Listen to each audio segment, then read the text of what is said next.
Hello there, and welcome to Sleepy Scientist Stories. I'm so grateful you've joined me tonight. Maybe you're lying in bed, soft light fading, your thoughts gently slowing, or perhaps you're simply letting your mind wander before sleep finds you. However you've arrived, this space is yours. A calm place for quiet science, deep wonder, and a little bedtime magic. Tonight we begin something extraordinary.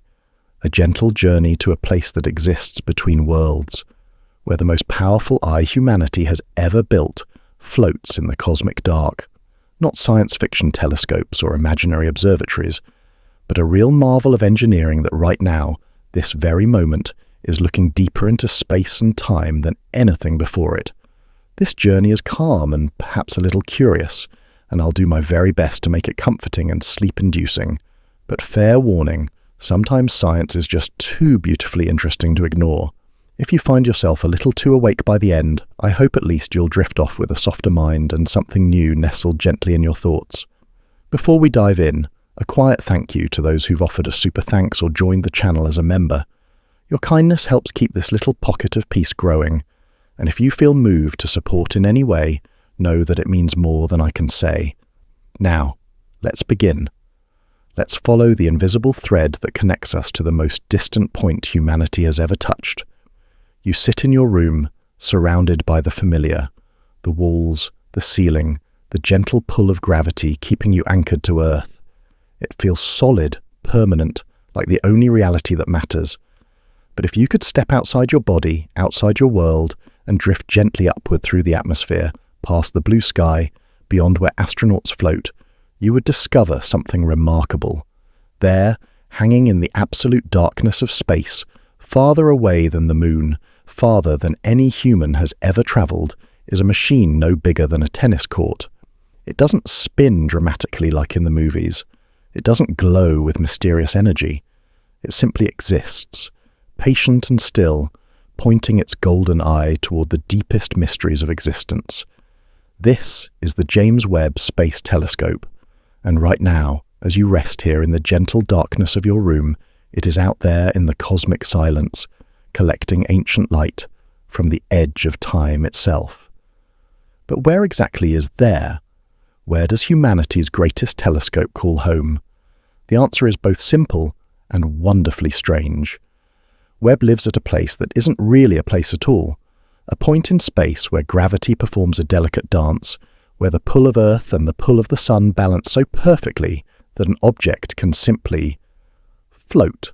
It's called Lagrange Point L2, or L2 for short, and tonight we're going to visit it together, not with rockets or spacesuits, but with the gentle power of imagination and the soft wonder of science.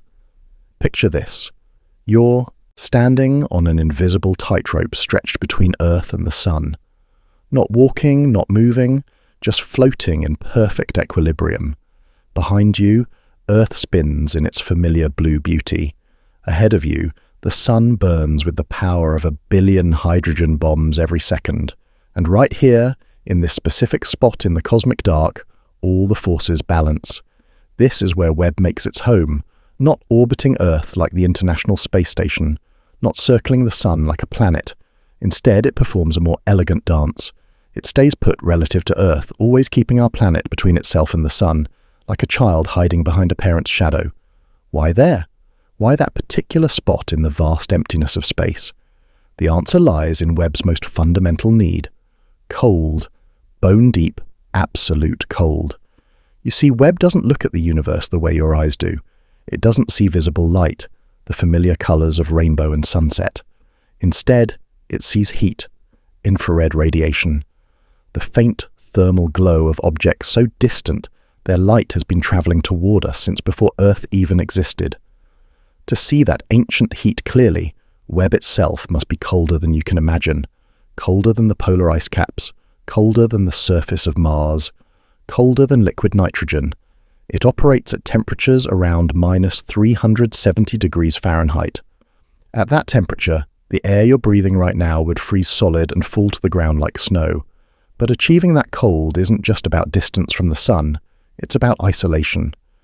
Webb carries with it a shield the size of a tennis court, made of 5 layers of material thinner than human hair. This sun shield doesn't just block the sun's heat, it blocks heat from Earth too, and from the moon.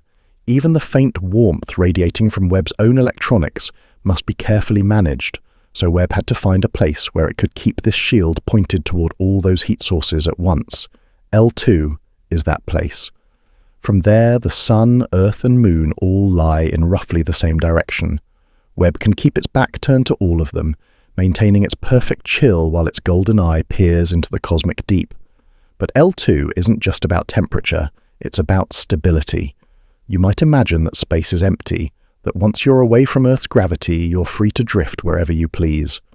But space is actually full of invisible hands, gentle forces that tug and pull on everything within reach. Earth wants to pull Webb back. The sun wants to sweep it along in a different orbit. These forces could send a telescope tumbling through the solar system, useless and lost. But at L2, something magical happens. The gravitational pull of Earth and the sun combine in just the right way to create a bubble of stability. A place where Webb can maintain its position with only the gentlest of adjustments. Think of it like this. Imagine you're trying to balance a pencil on your finger. It's difficult, requiring constant tiny movements to keep it upright. But if you could find just the right spot, just the right angle, the pencil would balance itself. L2 is that perfect balance point in space.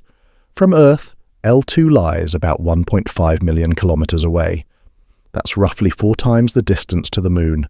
If you could drive there at highway speeds, never stopping for food or sleep, it would take you over 150 years to arrive. If you sent a beam of light from Earth to Webb right now, it would take about 5 seconds to reach it. But distance isn't the strangest thing about L2. The strangest thing is that it moves. Remember, this isn't a planet or a moon with its own gravity. It's just a mathematical point, a place where invisible forces happen to balance. As Earth orbits the sun, L2 orbits too, staying always in the same relationship to our planet. So Webb doesn't just sit still, it dances. A slow, graceful waltz around the sun, taking exactly 1 year to complete each orbit, perfectly synchronized with Earth's own journey. From Webb's perspective, Earth never moves.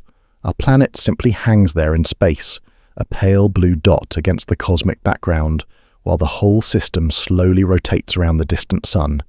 And in this cosmic dance, Webb has found the perfect vantage point. It can observe almost the entire universe without Earth ever getting in the way.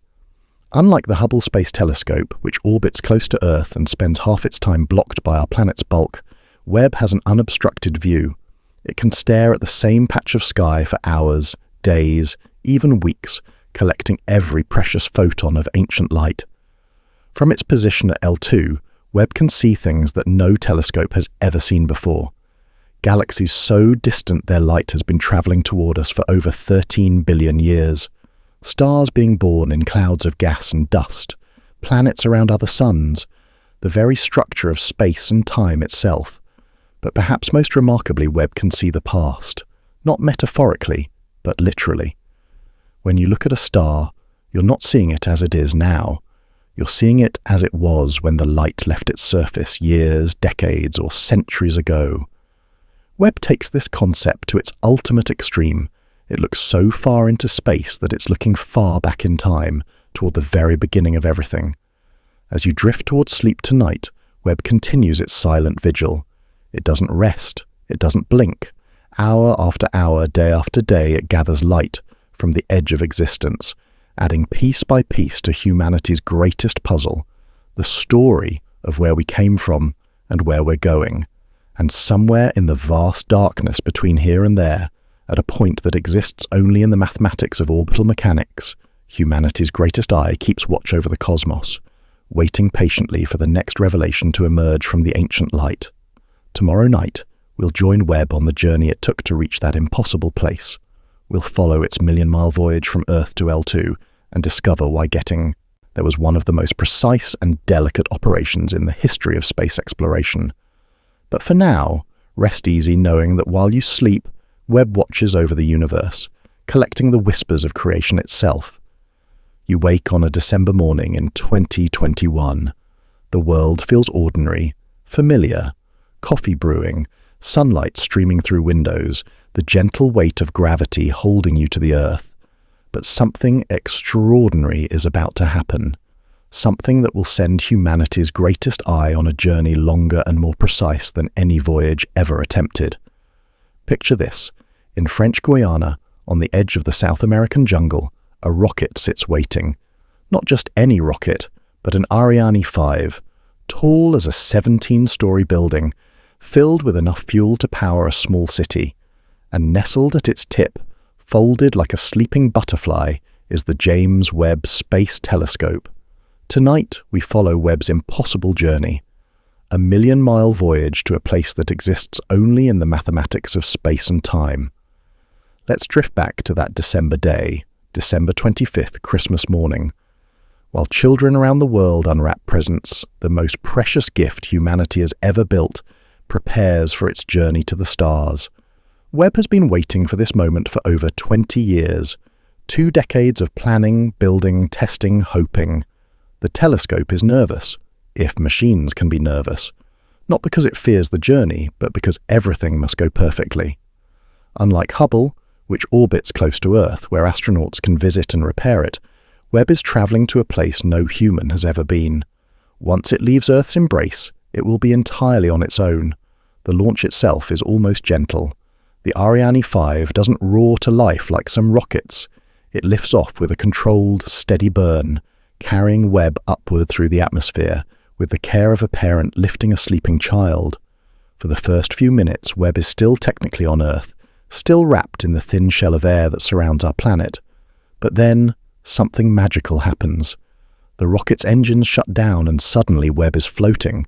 Not falling, not flying, but drifting in the perfect silence of space. Below, Earth curves away in its impossible blue beauty.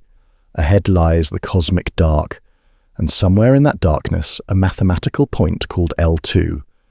Now begins the most delicate ballet in the history of space exploration. Webb must travel 1.5 million kilometers with extraordinary precision, not approximately to the right area.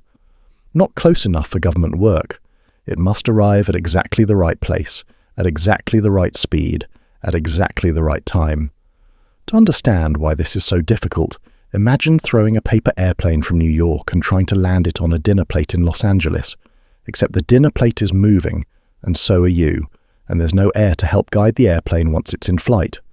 That's the challenge Webb faces, multiplied by the vast emptiness of space. The journey takes 30 days. Not because space is slow, but because precision takes time. Webb can't simply point itself toward L2 and fire its engines. Space doesn't work that way. Instead, it must follow a carefully calculated path, a gentle curve through the gravitational fields of Earth and Sun, using their invisible forces to guide it home. Think of it like this. You're trying to reach a specific spot on a frozen lake, but the ice is tilted and slippery. You can't walk there directly. Instead, you must use the slope of the ice itself, letting gravity guide your steps, making tiny adjustments along the way. That's how Webb travels through space, riding the invisible hills and valleys of gravitational force. During those 30 days, Webb begins to wake up. Slowly, carefully, it starts to unfold. Remember, this telescope was packed for shipping, folded up like the most complex origami in history. Its tennis court-sized sunshield was compressed into a space smaller than a closet. Its primary mirror was folded back on itself, like the petals of a flower waiting for spring. The unfolding process is a masterpiece of engineering choreography. Each step must happen in exactly the right order. First, the sunshield begins to stretch layer by layer, creating the barrier that will protect Webb from the heat of sun, earth, and moon. This isn't like opening an umbrella. Each layer must be tensioned precisely, creating a structure so delicate that a single mistake could tear it apart. As Webb travels farther from Earth, the sunshield deployment continues. Day by day, the protective barrier grows larger, more stable. By the time Webb is halfway to L2, the sunshield is fully extended, creating a shadow of absolute cold behind it. This is where Webb's instruments live, in a darkness colder than the far side of the moon. But the sunshield is only the beginning. Next comes the secondary mirror, a smaller reflector that must deploy with millimeter precision. Then the primary mirror segments begin to unfold. 18 hexagonal pieces, each made of beryllium coated with gold, each one polished to a smoothness that makes the calmest lake surface look rough by comparison.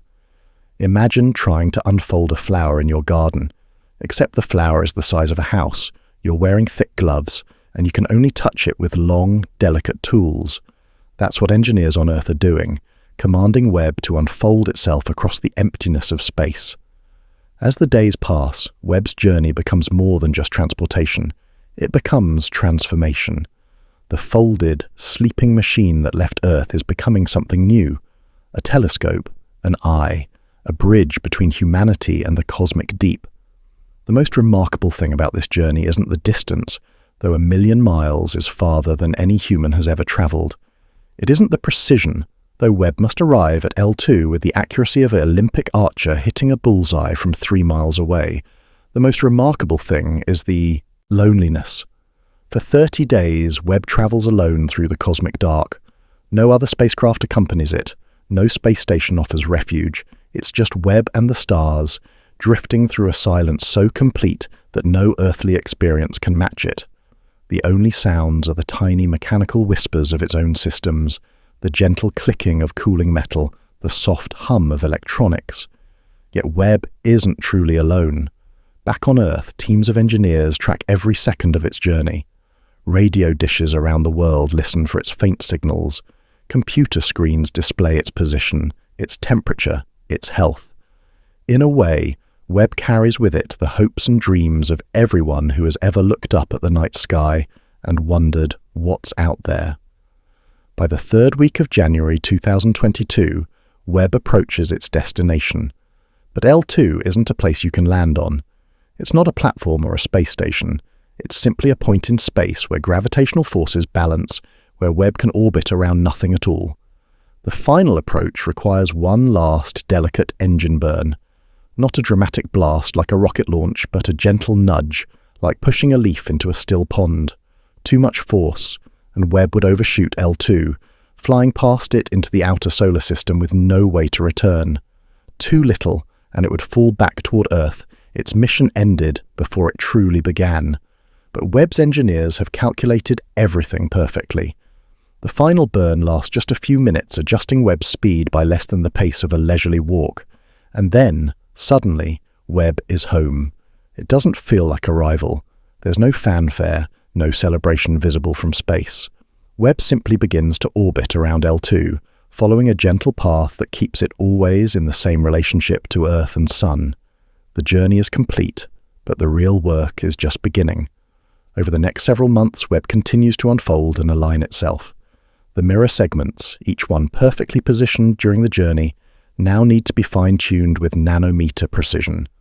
Imagine trying to align 18 separate mirrors so perfectly that they act as one, except you're doing it by remote control from 1,000,000 miles away. The process is slow, patient, methodical. Engineers send commands to Webb, wait 5 seconds for the signal to travel across space, then wait for Webb's response to travel back. Every adjustment, every measurement, every tiny correction takes time. But gradually, Webb's vision clears. First, the telescope takes pictures of a single bright star, using it as a reference point to align its mirrors. The initial images are blurry, distorted, showing 18 separate reflections instead of one clear star. But day by day, the reflections move closer together. The focus improves until finally they merge into a single, perfect point of light. It's a moment of triumph that brings tears to the eyes of the engineers who made it possible. After decades of work, countless sleepless nights, and the constant fear that something might go wrong, Webb opens its golden eye and sees the universe clearly for the first time. From its perch at L2, Webb begins its real mission. It turns away from the bright star it used for alignment and points toward the cosmic deep, toward galaxies so distant their light has been traveling since before Earth existed. It begins to collect photons that have journeyed across space for billions of years, just to be captured by Webb's golden mirrors. The journey to L2 was just the beginning. The real voyage is the one Webb takes every night, not through space, but through time, looking deeper into the universe, farther back toward the moment when stars first began to shine, when galaxies first began to form, when the cosmic dark first gave way to light. As you rest tonight, Webb continues that journey. It floats in the cold silence of L2, patient and still, gathering ancient light, one photon at a time. Its million-mile voyage is complete, but its mission to map the universe has only just begun. Tomorrow night, we'll discover what makes L2 such a special place. We'll explore the invisible forces that keep Webb balanced in space and learn how gravity can create pockets of stability in the vast cosmic sea. But for now, let Webb's journey remind you that sometimes the most extraordinary destinations require the most careful, patient travel. That precision and persistence can carry us farther than speed or force, and that even in the vast loneliness of space, we're never truly alone, as long as we carry the dreams of those who believe in wonder. Sleep well, knowing that Webb's voyage continues, carrying humanity's curiosity across the cosmic dark. Breathe in slowly, then let the air settle in your lungs. Feel the warmth of your body, the gentle heat radiating from your skin, the comfortable temperature that keeps you alive. Now imagine that warmth slowly fading, degree by degree, until even your breath would freeze solid in the air. Tonight, we drift into the realm of absolute cold, where the James Webb Space Telescope exists in temperatures so extreme that the familiar world of heat and warmth becomes a distant memory. You've never experienced a true cold. Even the coldest winter day, even the inside of a freezer, even the polar ice caps of Earth are blazingly hot compared to where Webb lives. At Lagrange Point 2, in the shadow of its sunshield, Webb operates at temperatures around minus 370 degrees Fahrenheit. That's colder than the surface of Pluto, colder than the dark side of the Moon, colder than anywhere else in our solar system. But this isn't an accident. This extreme cold isn't a challenge Webb must overcome. It's the very foundation of its existence, the reason it can see things no telescope has ever seen before. Let's drift gently into this frozen world and discover why cold isn't Webb's enemy, but its greatest ally. Picture yourself holding a piece of hot metal in the dark. Even without touching it, you can feel the heat radiating from its surface. That heat isn't just warmth you can feel with your skin. It's actually light, infrared light, invisible to your eyes but real nonetheless.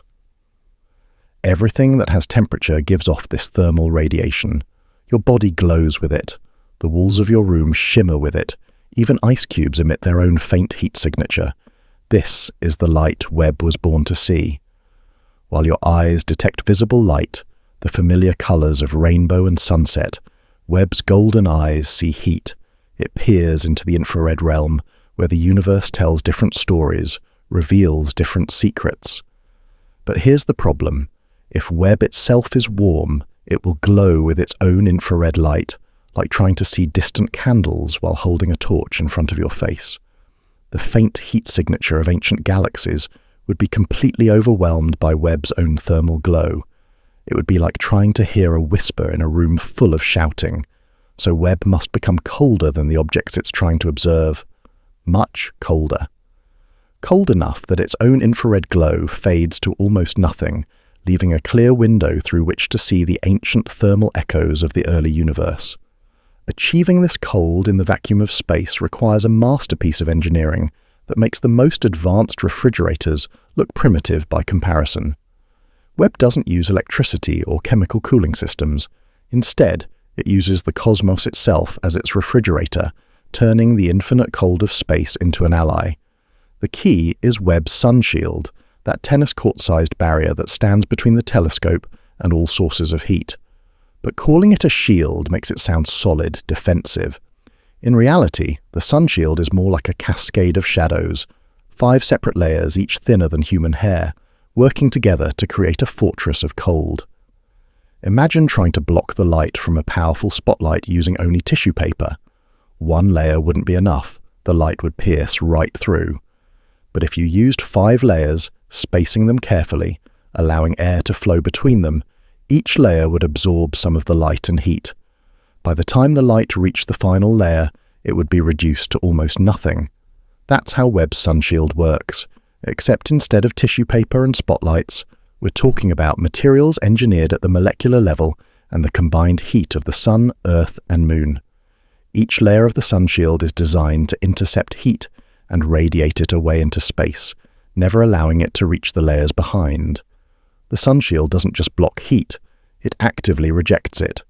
The sun-facing side of the shield can reach temperatures hot enough to boil water, around 185 degrees Fahrenheit. But just a few feet away on the other side of that impossibly thin barrier, temperatures plunge to nearly absolute zero. This creates one of the most extreme temperature gradients in the solar system. You could theoretically stand on one side of Webb and be uncomfortably warm, while your friend on the other side would freeze solid in seconds.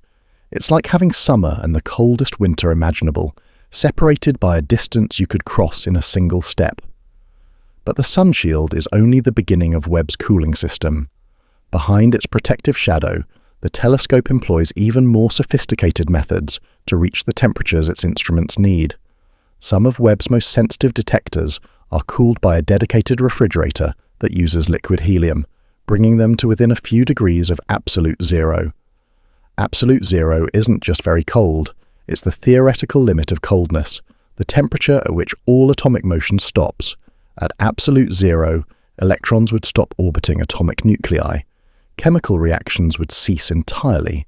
Even light itself would behave differently. It's a temperature so extreme that it may not actually exist anywhere in the universe, not even in the deepest voids between galaxies. Webb doesn't reach absolute zero, but it comes remarkably close. Its coldest instruments operate at about minus 447 degrees Fahrenheit, or just 7 degrees above absolute zero. At this temperature, the air you're breathing would not just freeze, it would turn solid and shatter like glass. Why go to such extremes? Because at these temperatures, Webb's infrared detectors become almost supernaturally sensitive.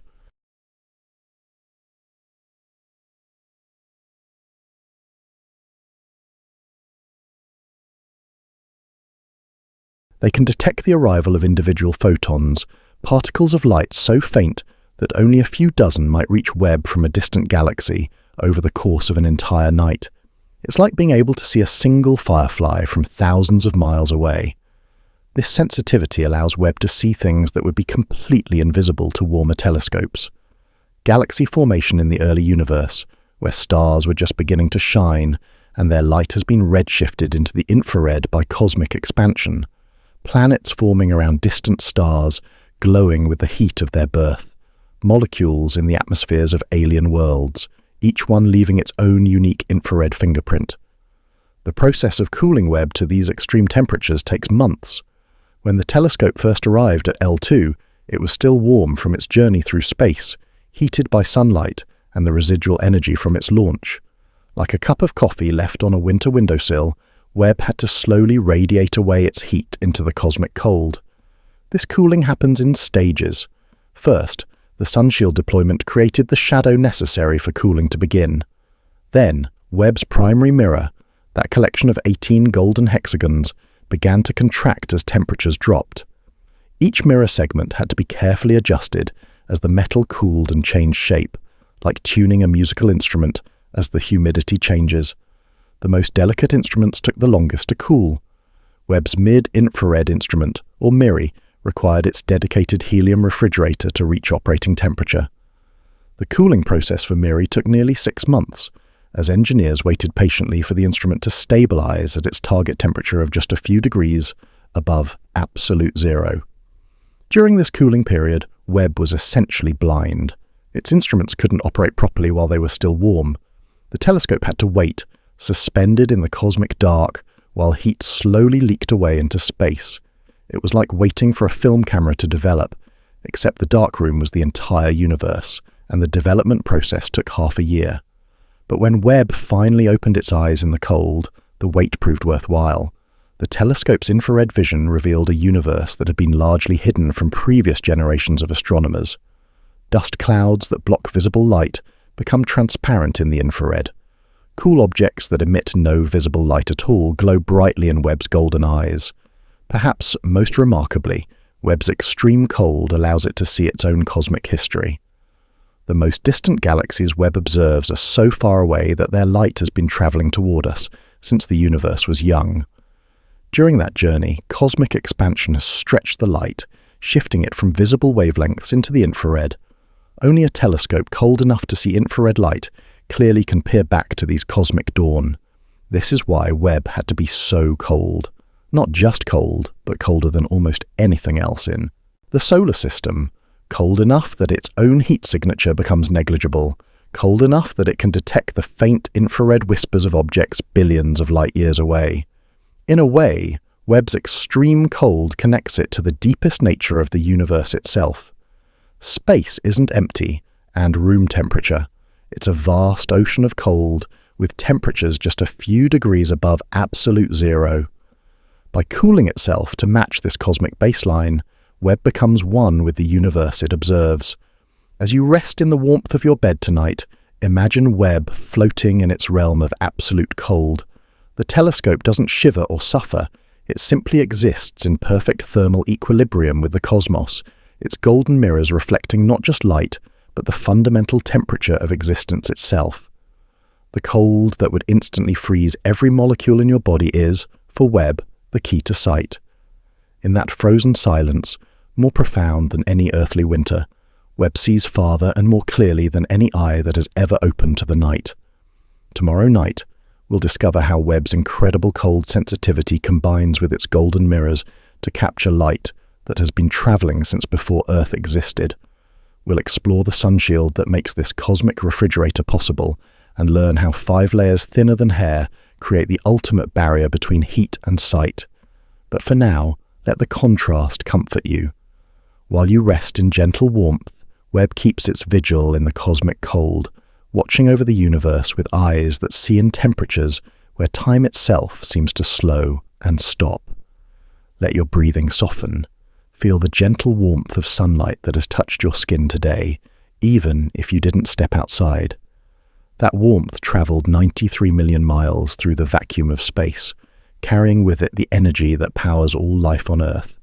But tonight, we journey to a place where that same life-giving sunlight becomes the enemy of sight itself. Picture an umbrella the size of a tennis court, made of material so thin you could tear it with your fingernail, yet so effective it can block the combined heat of the sun, earth, and moon while floating in the absolute vacuum of space. This is Webb's sunshield, and it's not just a piece of equipment. It's a masterpiece of physics made manifest, a demonstration of how humans can turn the laws of nature into tools of discovery. You've felt the sun's warmth on your face, but you've never truly experienced its power. The sun doesn't just shine with visible light. It radiates across the entire electromagnetic spectrum, from radio waves to gamma rays, pouring energy into space at a rate that staggers the imagination. Every second, the sun converts 4 million tons of matter into pure energy. That energy streams outward in all directions, and even though Earth intercepts only a tiny fraction of it, that fraction is enough to power our weather, our climate, our entire biosphere. Now imagine trying to hide from that energy to create a shadow so perfect that not even a whisper of heat can penetrate it. That's what Webb's sunshield must accomplish, and it must do so while floating in a place where there's no air to provide insulation, no atmosphere to absorb radiation, nothing but the raw physics of thermal transfer and the engineering brilliance of its creators. The sunshield consists of 5 layers, each one a separate membrane stretched tight across a framework larger than a basketball court. But these aren't ordinary materials. Each layer is made of kapton, a plastic film developed for spacecraft, coated with aluminum to reflect heat and silicon, to prevent tears and degradation from the harsh environment of space. Think of it like this. You're trying to create shade using 5 separate handkerchiefs, except the handkerchiefs must be perfect, never touching each other, and capable of withstanding temperature differences that would shatter most materials. Each layer of Webb's sunshield is only about as thick as human hair, yet together they create a thermal barrier more effective than a brick wall. The magic happens in the gaps between the layers. Space, you see, is an excellent insulator when there's no air to carry heat from one place to another. Heat can only travel through space by radiation, and that's exactly what the sunshield is designed to intercept and redirect. When sunlight hits the first layer, the sun-facing side, That layer absorbs some of the energy and immediately begins to glow with heat. But instead of passing that heat inward toward Webb's instruments, the layer radiates the energy back out into space. The first layer becomes hot, reaching temperatures that could boil water, but it keeps that heat to itself. Some energy does make it past the first layer, but it encounters the second layer, which repeats the process. A portion of the remaining heat is absorbed and radiated away. By the time any thermal energy reaches the third layer, it's been reduced to a whisper. The fourth layer reduces it to barely detectable levels. And the fifth layer, the one closest to Webb's instruments, ensures that virtually no heat from the Sun, Earth, or Moon ever reaches the telescope itself. The result is a temperature gradient so extreme it seems to violate common sense.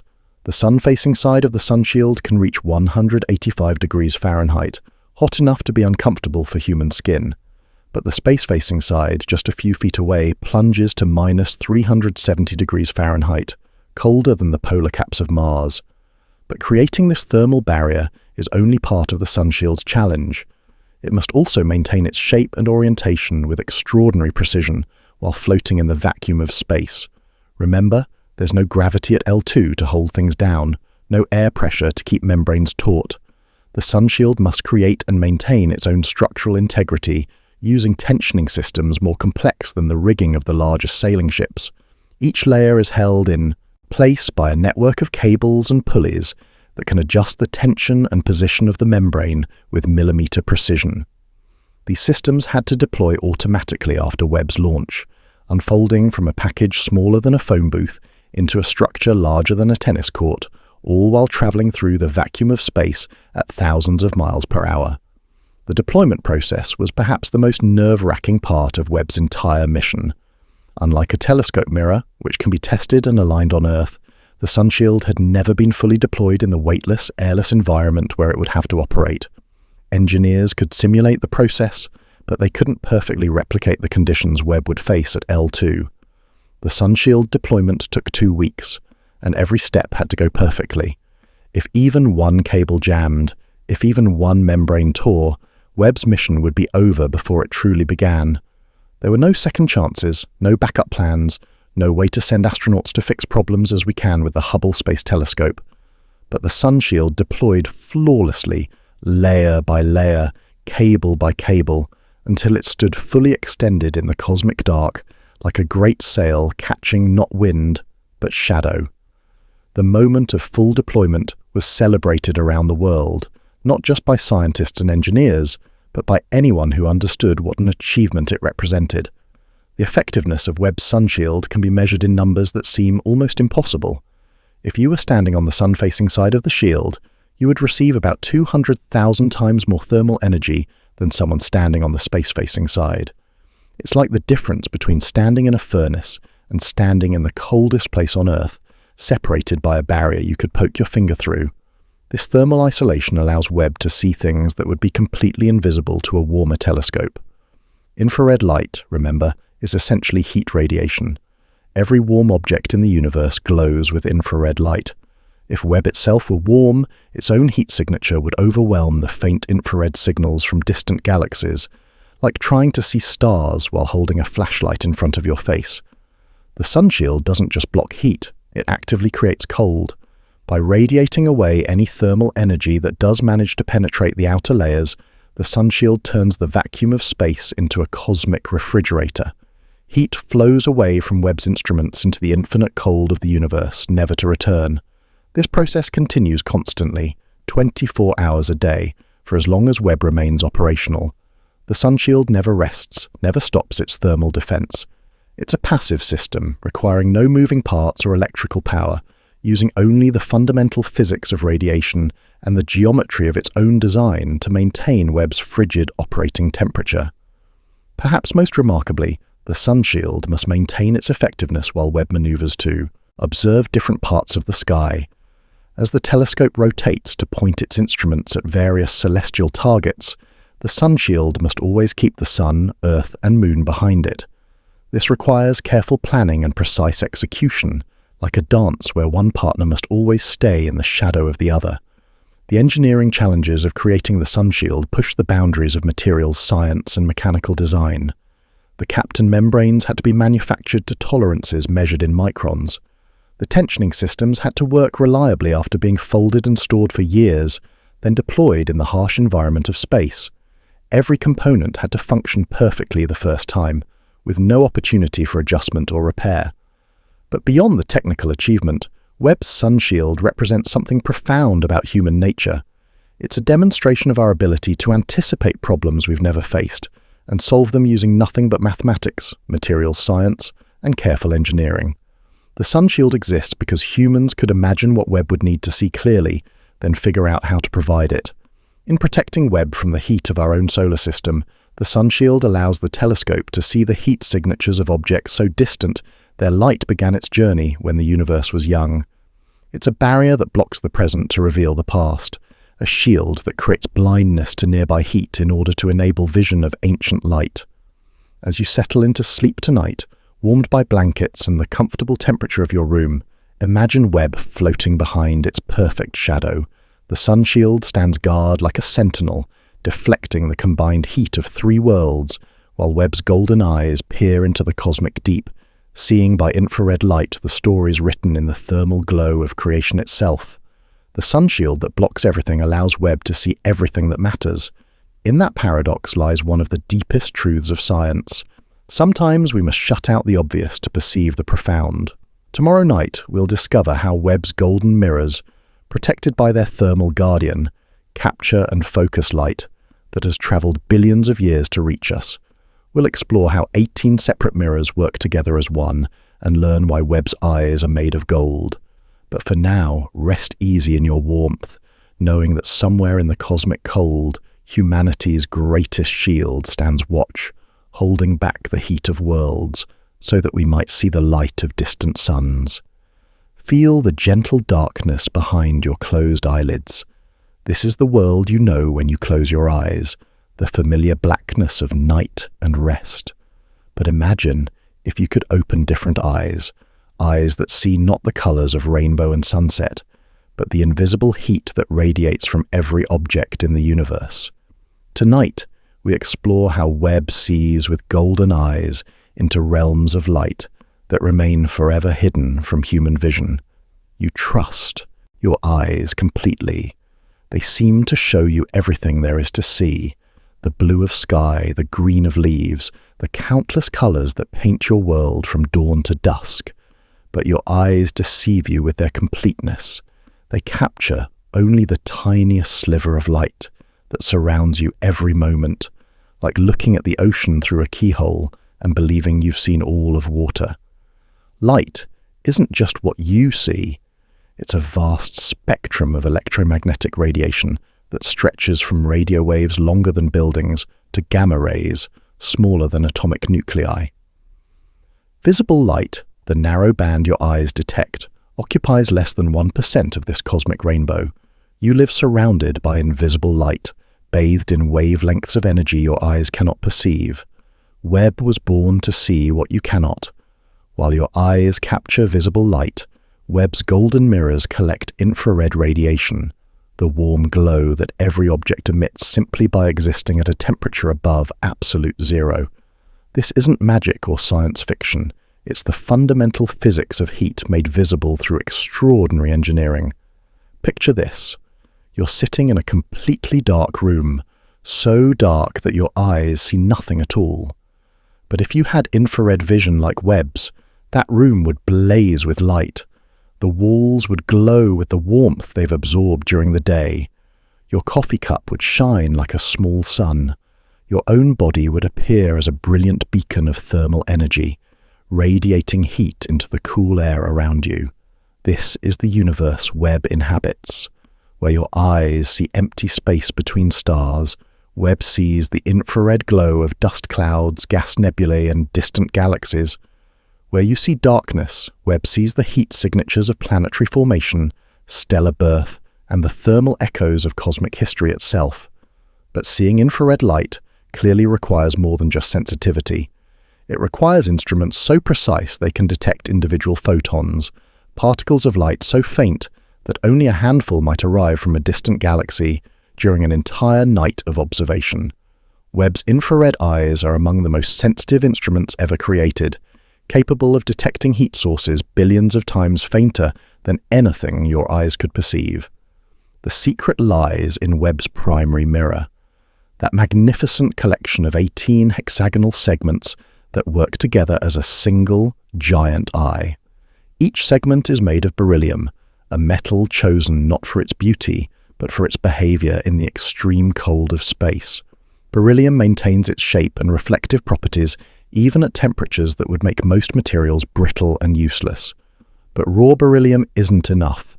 Each mirror segment is coated with a microscopically thin layer of gold, just 1,000 atoms thick. Gold isn't chosen for luxury or symbolism. It's selected for a fundamental property. It reflects infrared light more efficiently than any other practical material. When infrared photons strike Webb's golden mirrors, nearly 99% of them bounce back, focused toward the telescope's instruments with almost no loss of energy. Think of Webb's mirrors as cosmic collectors, gathering infrared light the way a rain barrel collects water during a storm. But instead of collecting droplets, Webb collects photons, those fundamental particles of light that carry information across the vast distances of space. Some of these photons began their journey when the universe was young, traveling for billions of years before finally striking Webb's golden surface. The 18 mirror segments don't work independently. They function as a single coordinated system, each segment positioned with nanometer precision to create one perfect reflecting surface. This process, called phasing, required months of careful adjustment after Webb reached L2. Engineers sent commands across 1.5 million kilometers of space, tweaking each mirror segment until they all focused light to exactly the same point. Imagine trying to coordinate 18 separate mirrors to act as one, except you can only adjust them by remote control from 1.5 million kilometers away, and the adjustments must be accurate to less than the width of a virus. That's what Webb's engineers accomplished during the telescope's commissioning period, turning 18 individual mirrors into a single, perfect infrared eye. Webb's infrared vision reveals cosmic phenomena that remain completely hidden from visible light telescopes. Star formation, for example, typically occurs inside dense clouds of gas and dust that block visible light entirely. To telescopes like Hubble, these stellar nurseries appear as dark patches against the starry background.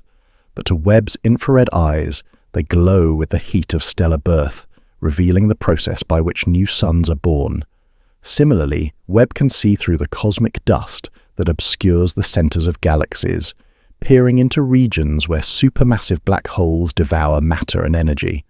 The dust that blocks visible light becomes transparent in the infrared, allowing Webb to observe phenomena at the hearts of galaxies billions of light-years away. Perhaps most remarkably, Webb's infrared vision allows it to see the most distant objects in the universe. Light from the earliest galaxies, formed when the universe was young, has been stretched by cosmic expansion during its journey to us. This stretching, called redshift, moves the light from visible wavelengths into the infrared spectrum. Only a telescope with Webb's infrared sensitivity can see these ancient galaxies as they appeared shortly after the Big Bang. But Webb doesn't just see infrared light, it analyzes it, breaking down the light from distant objects into spectra that reveal their chemical composition, temperature, and motion through space. Different molecules absorb and emit infrared light at specific wavelengths, creating unique fingerprints that Webb can detect and identify. When Webb observes the atmosphere of an exoplanet, for instance, it's looking for the infrared signatures of water vapor, carbon dioxide, methane, and other molecules that might indicate the presence of life. Each molecule leaves its own distinctive mark in the infrared spectrum, allowing Webb to determine not just what's there, but how much and in what proportions. This spectroscopic capability turns Webb into more than just a camera. It becomes a cosmic laboratory, analyzing the chemistry of objects so distant that the light Webb receives left them when Earth was still a molten ball of rock. Through infrared spectroscopy, Webb can determine what distant stars are made of, how fast galaxies are moving, and whether the atmospheres of alien worlds contain the ingredients for life. The instruments that analyze this infrared light are marvels of engineering in their own right.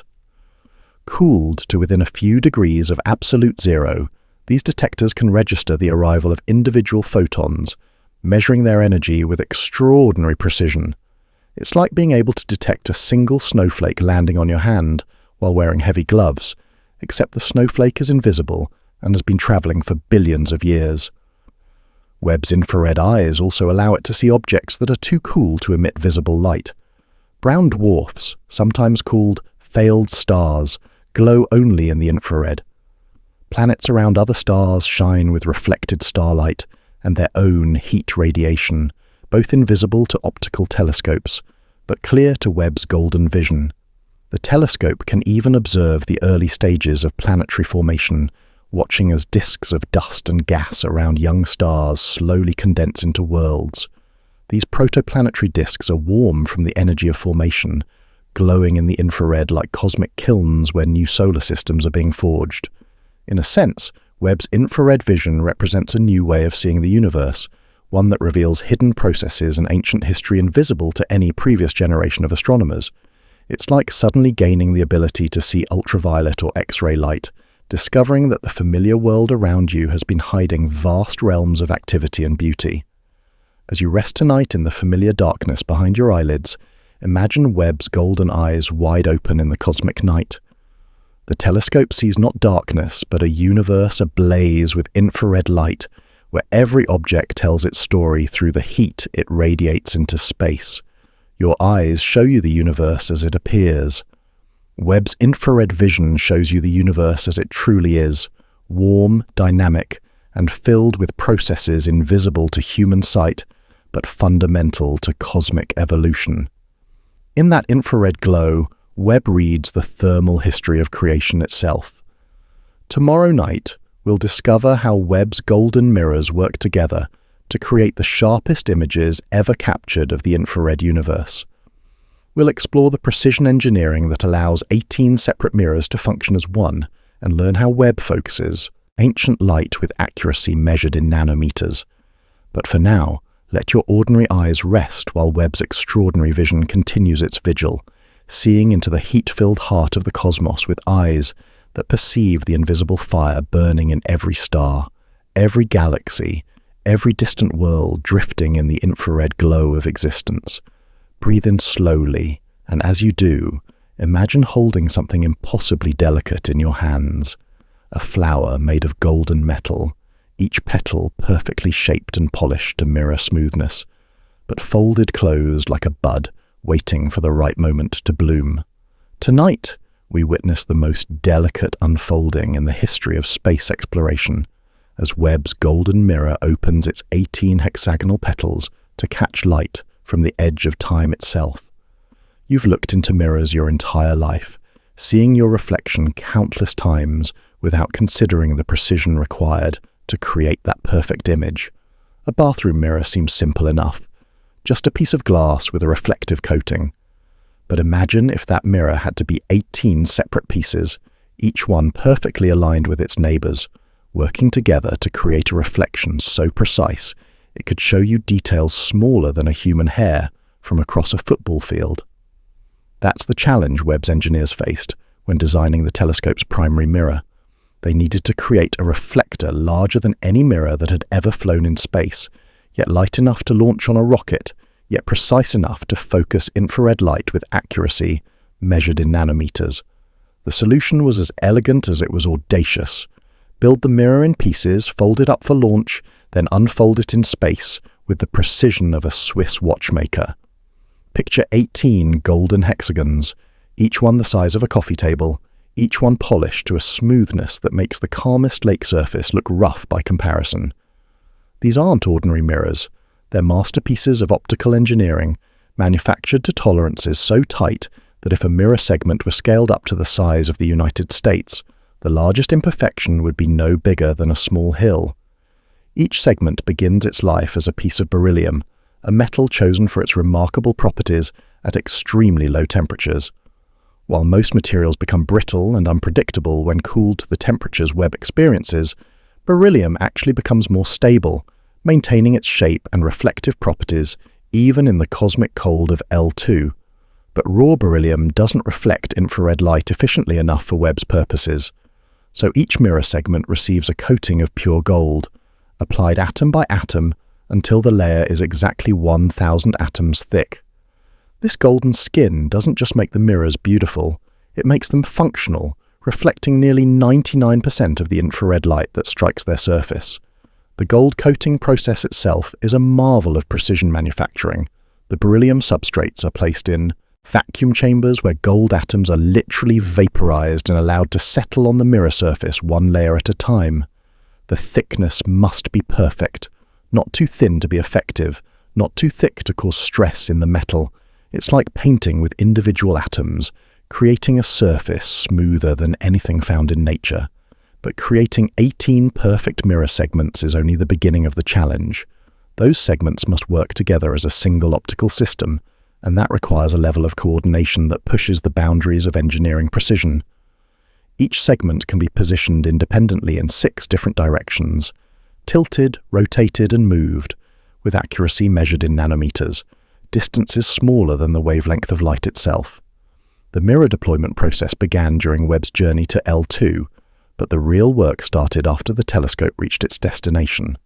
When Webb first opened its golden eye, the 18 mirror segments were not aligned, each one pointed in a slightly different direction, creating 18 separate images of the same star instead of one focused point of light. The alignment process that followed was perhaps the most delicate operation ever performed in space. Using a single bright star as a reference point, engineers began the painstaking task of moving each mirror segment fraction by fraction until all 18 images slowly merged into one. It's like conducting an orchestra where each musician is 1.5 million kilometers away, and the only way to hear if they're playing in harmony is to wait 5 seconds for the sound to travel back to you. The process took months of careful adjustment. Engineers would send a command to move one mirror segment by a distance smaller than a virus, then wait for Webb to take a new image and transmit it back to Earth. Gradually, the 18 separate star images crept closer together, their light beginning to overlap and interfere. Think of it like adjusting 18 separate flashlights to shine on exactly the same spot on a distant wall. Except the flashlights are mirror segments floating in space. The wall is an infrared detector more sensitive than any instrument on Earth, and the adjustments must be made by remote control across distances that take light seconds to cross. The moment when all 18 segments achieved perfect alignment was one of the most celebrated milestones in Webb's mission. The scattered star images suddenly snapped into focus, creating a single brilliant point of light that demonstrated Webb's full optical power for the first time. Engineers and scientists around the world watched in awe as Webb's vision cleared, like watching someone put on glasses for the first time and suddenly see the world in sharp detail. But achieving initial alignment was only the beginning. Space is not a stable environment. Temperature variations, solar radiation pressure, and tiny gravitational effects constantly try to push Webb's mirror segments out of alignment. The telescope must constantly monitor its optical performance and make tiny adjustments to maintain perfect focus. This ongoing alignment process is handled by Webb's guidance sensors and actuators, systems that can detect misalignments of just a few nanometers and correct them automatically. It's like having 18 separate steering wheels for each mirror segment, all controlled by computers that never sleep, never get tired, and never make mistakes. The hexagonal shape of Webb's mirror segments isn't arbitrary. Hexagons are nature's most efficient way to tile a surface, the same pattern found in honeycombs and the faceted eyes of insects. When 18 hexagons are arranged properly, they create a circular collecting area with minimal gaps between segments. It's a geometry lesson written in gold and beryllium, floating in the cosmic dark. The total collecting area of Webb's primary mirror is about 25 square meters, roughly 6 times larger than Hubble's mirror. This increased light-gathering power allows Webb to see objects that are vastly fainter than anything previous telescopes could detect. More mirror area means more photons collected, and more photons means the ability to see deeper into space and further back in time. But size isn't everything.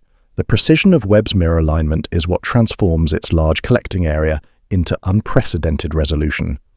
Each of the 18 segments must be positioned so accurately that light waves reflecting from different parts of the mirror arrive at the detector in perfect phase, reinforcing each other rather than cancelling out. This phase alignment is measured and maintained to a precision of about 50 nanometers, roughly 1,000th the width of a human hair.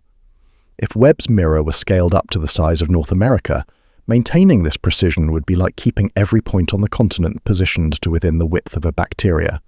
The mirror's golden surface does more than just reflect infrared light efficiently. Gold is also highly resistant to corrosion and contamination, crucial properties for a mirror that must maintain its reflectivity for decades in the harsh environment of space. Unlike silver, which would tarnish and lose efficiency over time, gold maintains its pristine reflective properties essentially forever. The 18-segment design also provides redundancy and flexibility that wouldn't be possible with a single large mirror. If one segment were to be damaged by a micrometeorite impact, the other 17 would continue to function, reducing Webb's capability but not ending its mission. And because each segment can be adjusted independently, Webb can actually improve its optical performance over time as engineers learn more about its behavior in space. Perhaps most remarkably, Webb's segmented mirror design allows for optical configurations that would be impossible with traditional telescope mirrors. By adjusting the individual segments in coordinated ways, Webb can actually change its optical properties, optimizing its performance for different types of observations. As you settle into sleep tonight, imagine Webb's golden mirrors hanging in the cosmic silence, each hexagonal segment perfectly positioned to catch ancient photons that have traveled billions of years to reach them. The mirrors don't just collect light, they focus humanity's curiosity, concentrating our desire to understand the universe into beams of infrared radiation that reveal the hidden stories of cosmic history. These 18 golden petals, unfolded with impossible precision in the vacuum of space, represent one of humanity's greatest achievements in optical engineering. They're proof that we can build instruments more precise than anything nature provides, tools that extend our vision far beyond the limitations of human eyes. Tomorrow night, we'll discover what those perfectly aligned mirrors reveal when they capture whispers of light from 13 billion years ago. We'll explore how Webb sees not just across space, but across time, collecting photons that began their journey when the universe was young and stars were just beginning to shine. But for now, rest in the knowledge that Webb's golden eye remains wide open in the cosmic night, its 18 hexagonal mirrors working in perfect harmony to gather the faintest echoes of creation itself, one precious photon at a time. Let your mind drift backward through time. Yesterday, last week, your childhood, your birth. Keep drifting back through human history, through the rise and fall of civilizations, through the emergence of life on Earth, through the formation of our planet and sun. Now keep going back through cosmic eons, until you reach a time when the universe was young and dark, lit only by the first tentative flickers of starlight. Tonight, we listen to whispers that have been traveling toward us from that ancient dawn. You look at stars and see them as they are now, eternal and unchanging points of light scattered across the cosmic dome. But this is perhaps the most beautiful illusion in all of human experience. You never see stars as they are. You only see them as they were. The light touching your eyes tonight left those distant suns years, decades, even centuries ago, carrying with it a message from the past written in photons. Webb takes this concept to its ultimate expression. When the telescope peers into the deepest regions of space, it's not just looking far away. It's looking far back in time, toward an epoch when the universe was fundamentally different from the cosmos we know today. Picture the universe as it existed 13 billion years ago. No galaxies spiraled through space, no familiar constellations decorated the sky. The first stars had only recently ignited, their nuclear fires just beginning to forge the elements that would eventually become planets and people. This was the cosmic dawn, the end of what astronomers call the Dark Ages, when light first began to pierce the primordial gloom.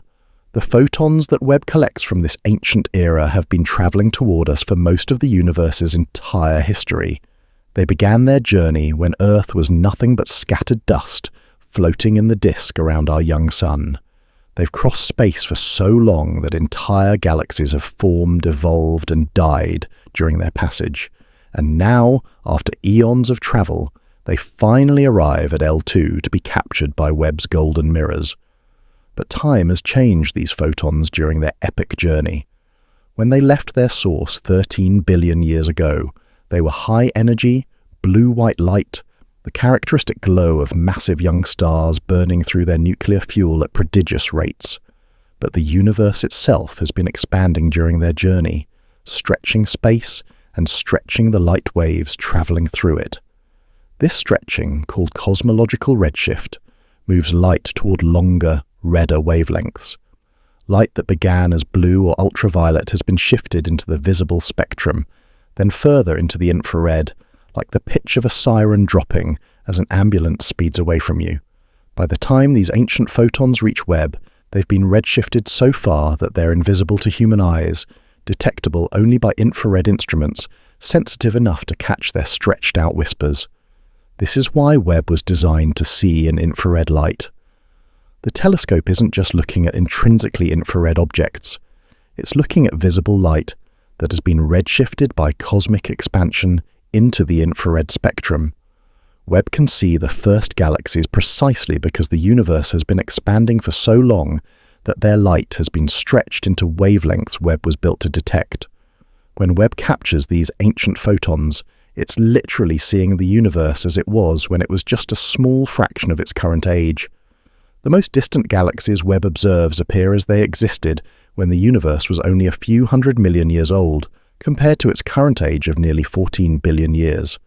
It's like seeing a person as they appeared when they were just a toddler, based on light that has been traveling toward you for their entire lifetime.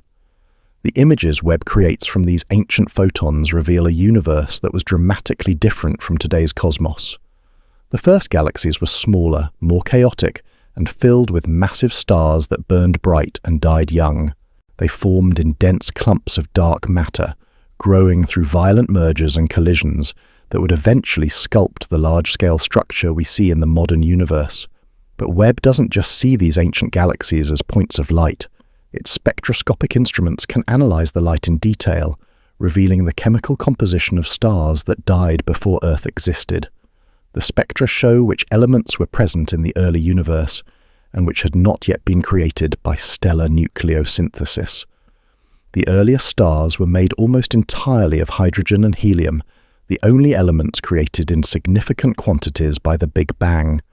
Heavier elements like carbon, oxygen, and iron didn't exist yet. They would be forged in the nuclear furnaces of massive stars and scattered into space when those stars exploded as supernovae. Webb can actually see this process of cosmic chemical evolution in action, watching as successive generations of stars gradually enrich the universe with the elements necessary for planets and life. Some of the most remarkable objects Webb observes are quasars, supermassive black holes actively feeding on surrounding matter in the centers of distant galaxies. The light from these quasars has been traveling toward us for over 12 billion years, showing us these cosmic monsters as they existed when the universe was less than 10% of its current age. These ancient quasars reveal that supermassive black holes form much earlier in cosmic history than astronomers had previously thought possible. The light Webb collects shows black holes containing billions of times the mass of our Sun existing when the universe was still young, raising fundamental questions about how such massive objects could form so quickly after the Big Bang. Webb also observes the cosmic web itself, the large-scale structure of the universe revealed by the distribution of galaxies across space. Even 13 billion years ago, matter was already beginning to organize itself into the filaments and voids that characterize the cosmic architecture we see today. Webb's deep images show these ancient structures as they were taking shape, like seeing the blueprint of the universe while it was still under construction. The telescope can even detect the faint infrared glow of the first stars themselves, objects so massive and luminous that they quickly burned through their nuclear fuel and exploded as hypernovae. These population 3 stars, as astronomers call them, were made of primordial hydrogen and helium, and may have been hundreds of times more massive than our Sun. They've never been directly observed because they died billions of years ago, but Webb may finally have the sensitivity to detect their faint signatures in the spectra of ancient galaxies.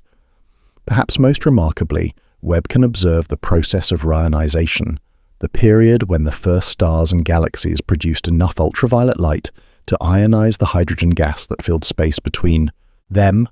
Before reionization, the universe was opaque to most forms of light. After reionization, space became transparent, allowing light to travel freely across cosmic distances.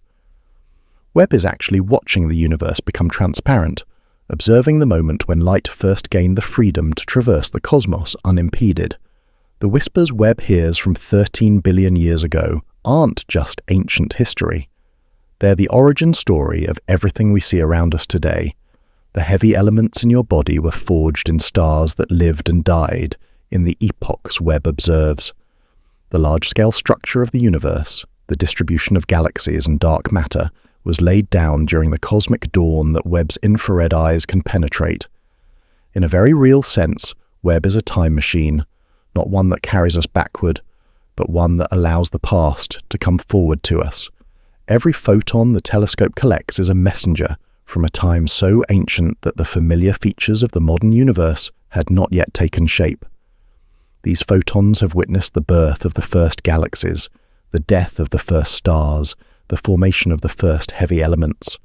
As you drift towards sleep tonight, imagine those ancient photons finally completing their epic journey. After traveling for nearly the entire age of the universe, after being stretched and redshifted by cosmic expansion, after carrying their precious cargo of information across impossible distances, they arrive at Webb's golden mirrors and are finally captured, their 13 billion-year message finally received. In those whispers from the cosmic dawn, we hear echoes of our own origins. The carbon in your body, the oxygen you breathe, the iron in your blood, all were forged in stars that lived and died during the epochs Webb observes. You are made of ancient starlight, and Webb allows you to see your cosmic ancestry written in the infrared glow of the early universe. Tomorrow night, we'll discover how Webb communicates across the vast distance between L2 and Earth, maintaining its connection to humanity across 1.078, 5 million kilometers of empty space. We'll explore the deep space network that keeps us in constant contact with our most distant emissary. But for now, rest knowing that even as you sleep, Webb continues to collect whispers from the cosmic dawn, gathering photons that began their journey when the universe was young and full of promise, just as it remains today.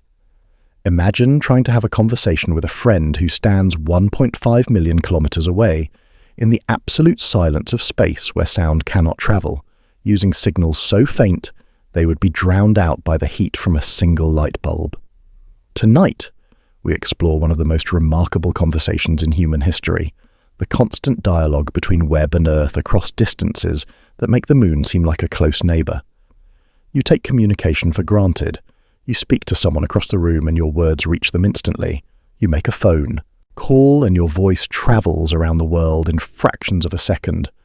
But Webb exists in a realm where the fundamental limitations of physics transform every exchange of information into an exercise in patience and precision. When engineers at NASA's Mission Control send a command to Webb, that signal must travel at the speed of light across 1.5 million kilometers of empty space. Even at light speed, the fastest anything can travel in the universe. The journey takes about 5 seconds. Webb receives the command, processes it, and sends back a response.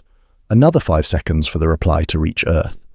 Every exchange between Webb and humanity requires at least 10 seconds of waiting, and that's just for simple acknowledgements. Picture this. You're trying to conduct a symphony orchestra, but every instruction you give takes 5 seconds to reach the musicians, and you can't hear them playing until another 5 seconds have passed. By the time you realize something needs adjustment, the moment has passed. This is the challenge of operating Webb from Earth, and it requires a completely different approach to spacecraft control than missions in Earth orbit. The deep space network that enables this cosmic conversation is itself a marvel of engineering. 3 massive radio antenna complexes strategically positioned around Earth to maintain constant contact with humanity's most distant machines. In the Mojave Desert of California, on the plains of Spain, and in the Australian outback, enormous dish antennas point toward the sky with mechanical precision measured in thousandths of a degree. Each antenna is a technological cathedral, a structure that combines the massive scale of architecture with the delicate precision of a scientific instrument. The largest dishes span 70 meters from edge to edge, making them among the most sensitive radio receivers ever constructed. Their parabolic surfaces are accurate to within a few millimeters, allowing them to focus radio waves from across the solar system into beams intense enough to detect. But sensitivity alone isn't enough. The signals from Webb are incredibly weak by the time they reach Earth. After traveling 1.5 million kilometers, spreading out in all directions, the radio waves that carry Webb's precious data arrive at Earth with a power level measured in femtowatts, a unit so small it would take trillions of such signals to light a single LED. To put this in perspective, imagine Webb's radio transmitter as a candle. By the time that candle's light reaches Earth, it would be fainter than the light you would see from a candle on the moon, except the signal is radio waves instead of visible light. The deep space network antennas must capture these impossibly faint whispers and amplify them without adding noise, extracting meaningful information from signals that barely rise above the random electromagnetic static of the universe itself. The three-station configuration isn't arbitrary. As Earth rotates, Webb rises and sets just like the sun and stars do from any single location on our planet's surface. But with antennas spaced roughly 120 degrees apart around the globe, at least one station always has Webb in view above the horizon. This creates an unbroken chain of communication, ensuring that Webb is never isolated, never cut off from human contact. The handoff between stations happens with choreographed precision. As Webb sets behind the horizon at one antenna complex, it's simultaneously rising at another. Mission controllers monitor these transitions carefully, timing them to ensure that no critical data is lost during the changeover. It's like a relay race, where the baton is an invisible radio beam carrying the accumulated discoveries of humanity's most powerful telescope. Webb doesn't communicate constantly. Instead, it follows a carefully planned schedule of data dumps and command uploads. Typically twice per day, Webb orients its high-gain antenna toward Earth and begins transmitting the observations it has collected during the previous 12 hours. These communication sessions can last several hours, as Webb slowly transmits billions of bits of data across the cosmic gulf. The data itself travels in the form of radio waves, electromagnetic radiation at frequencies specifically chosen to penetrate Earth's atmosphere with minimal interference. Webb transmits in what's called the X-band, using radio frequencies that slice through our atmosphere like a knife through fog, largely unaffected by weather, ionospheric disturbances, or other terrestrial interference. But raw data isn't enough. Webb must also tell Earth which observations the data represents, when they were taken, what instruments were used, and how the telescope was oriented during each observation. This metadata travels alongside the scientific data, creating a complete record of Webb's activities that allows scientists to reconstruct exactly what the telescope was doing at any given moment. The communication system works both ways. Earth doesn't just listen to Webb, it also sends the telescope detailed instructions for future observations. These command sequences are like musical scores for Webb to perform, specifying exactly where to point, which instruments to use, how long to observe each target, and how to coordinate all these activities with the telescope's power, thermal, and pointing requirements. Creating these command sequences requires extraordinary precision and foresight. Because of the communication delay, Webb must be programmed to operate autonomously for extended periods. Engineers typically upload a full week's worth of commands at once, trusting Webb to execute this complex choreography without real-time supervision from Earth. This autonomous operation transforms Webb into something like a robotic astronomer, capable of making its own decisions about how to point its instruments, when to take observations, and how to respond to unexpected situations. If Webb encounters a problem during an observation sequence, it can recognize the issue and take appropriate action, all without waiting for instructions from Earth. The precision required for this communication is staggering. Webb's high-gain antenna must point toward Earth with accuracy measured in thousandths of a degree. From Webb's perspective at L2, Earth appears as a bright blue dot about the apparent size of a tennis ball held at arm's length. Webb's antenna must track this tiny target as both Earth and Webb move through their respective orbits, maintaining pointing accuracy that would be like hitting a bullseye the size of a coin from several miles away. The radio waves themselves must maintain their integrity across the vast distance between Webb and Earth. Space isn't empty, it's filled with charged particles from the solar wind, cosmic rays, and electromagnetic fields that can distort radio signals.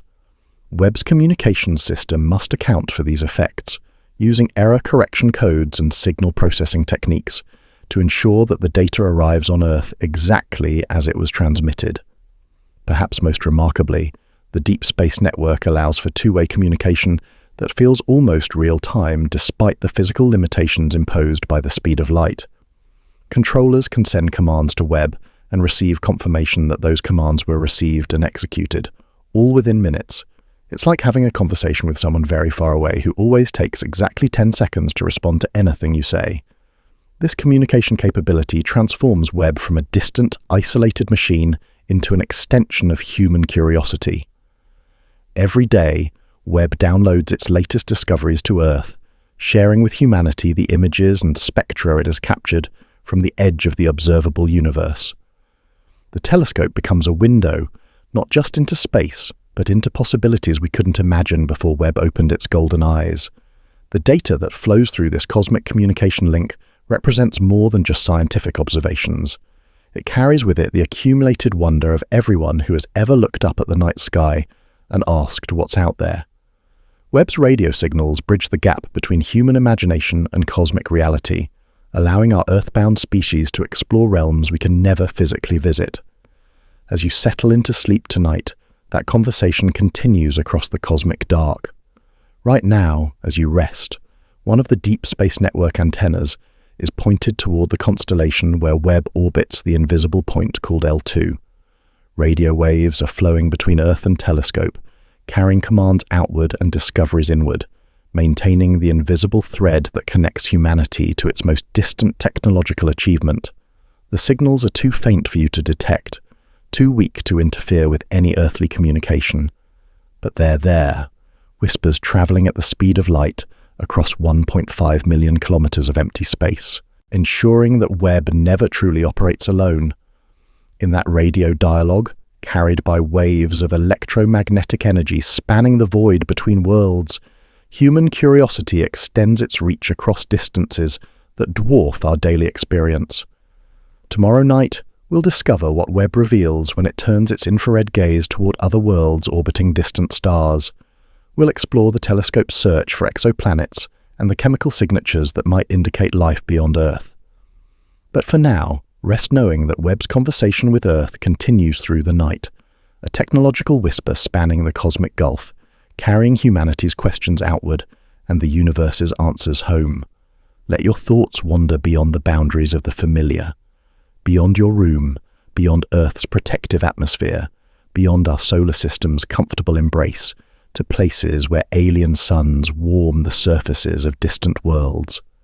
Tonight we join Webb in perhaps its most profound quest, the search for planets that might harbour life, worlds that could serve as humanity's first glimpse of how life might flourish in the cosmic deep. You live on the only world you've ever known, a planet so perfectly suited to life that you rarely consider how extraordinary your existence truly is. Earth orbits at just the right distance from the Sun, maintaining temperatures that keep water liquid on its surface. It has an atmosphere thick enough to provide pressure and protection, but not so thick as to trap deadly heat. It has a magnetic field that shields the surface from harmful radiation. In the vast cosmos, such conditions might be vanishingly rare, or they might be surprisingly common. Webb was built to help answer that question. The search for other Earths represents one of humanity's oldest dreams and newest capabilities. For thousands of years, humans have wondered whether life exists elsewhere in the universe, but only in the last few decades have we developed the technology to actually search for it, and only with Webb do we finally have the tools to analyze the atmospheres of distant worlds with the precision needed to detect the chemical signatures of life itself. Picture a planet orbiting a star so distant that its light takes decades or centuries to reach us. This world, if it exists, might have continents and oceans, clouds and weather, perhaps even forests and creatures moving through alien landscapes. But from Earth, even through our most powerful telescopes, it would appear as nothing more than a point of light, if it appeared at all. The challenge Webb faces is to extract from that faint glimmer of light a detailed chemical analysis of the planet's atmosphere. This seems impossible at first consideration. How can you analyze the air on a world you can barely see? The answer lies in one of the most elegant techniques in all of astronomy: transit spectroscopy. When a planet passes in front of its star as seen from Earth, it blocks a tiny fraction of the star's light. But some of that starlight passes through the planet's atmosphere on its way to us, and the molecules in that atmosphere absorb specific wavelengths of light, leaving their unique fingerprints in the spectrum. Think of it like this. You're looking at a distant streetlight through a stained glass window. The colored glass absorbs certain wavelengths of light, while allowing others to pass through. By analyzing which colors are missing from the light that reaches your eyes, you could determine what the glass is made of, even if you could never examine the window directly. That's essentially what Webb does when it analyzes exoplanet atmospheres, but this process requires extraordinary precision.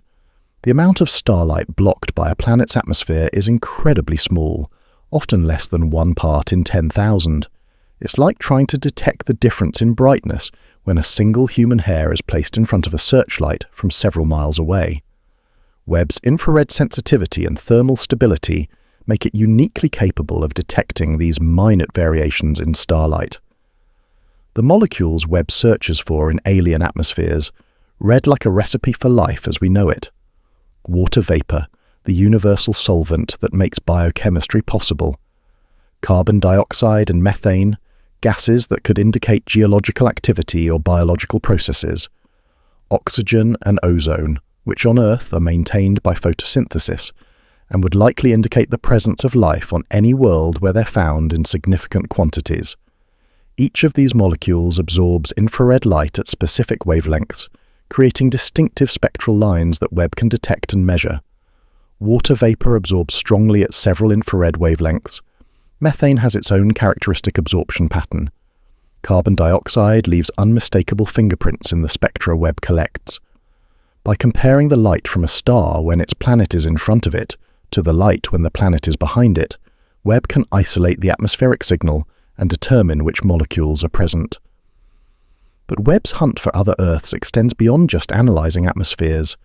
The telescope can also study the formation of planetary systems, watching as disks of gas and dust around young stars slowly condense into worlds. These protoplanetary disks glow with infrared light from the heat of formation, and Webb can observe the process by which new solar systems are born. In these stellar nurseries, Webb sees planets in the process of forming, watching as gravity pulls together the material that will eventually become alien worlds. Some of these forming planets might be Earth-like rocky worlds that could support liquid water. Others might be gas giants like Jupiter, potentially hosting moons that could themselves be habitable. Webb observes this cosmic construction project in real time, witnessing the birth of worlds that might one day harbor life. The telescope can even detect planets directly in some cases, capturing infrared images of worlds orbiting their distant suns. These direct detections are extraordinarily difficult because planets are so much fainter than their stars. It's like trying to see a firefly next to a searchlight from thousands of miles away. But Webb's coronagraphic capabilities allow it to block out the overwhelming light of the star, revealing the faint infrared glow of the planets around it. When Webb images an exoplanet directly, it can study not just the planet's atmosphere, but also its temperature, size, and orbital characteristics. Some of the worlds Webb observes are unlike anything in our solar system. Hot Jupiters that orbit their stars in just a few days, super-Earths larger than our homeworld but smaller than Neptune, tidally locked planets with permanent day and night sides. Each type of planet tells a different story about how planetary systems form and evolve. The hot Jupiters reveal that giant planets can migrate inward from where they formed, completely reshaping their solar systems in the process. The super-Earth suggests that planets larger than Earth but smaller than Neptune might be the most common type of world in the galaxy, even though our solar system contains no examples of such planets. Webb's infrared vision is particularly valuable for studying planets around red dwarf stars, the most common type of star in the galaxy. These cool, dim stars emit most of their light in the infrared, making them perfect targets for Webb's capabilities. Many red dwarfs host planets in their habitable zones, the range of distances where liquid water could exist on a planet's surface. But studying planets around red dwarfs presents unique challenges. These stars are often active, producing flares and stellar winds that could strip away a planet's atmosphere over time. Webb can observe how stellar activity affects planetary atmospheres, helping scientists understand whether planets around red dwarf stars could actually maintain the stable conditions necessary for life.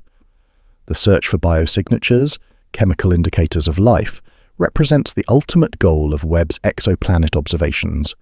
On Earth, life has dramatically altered our planet's atmosphere, filling it with oxygen that would not exist without photosynthesis.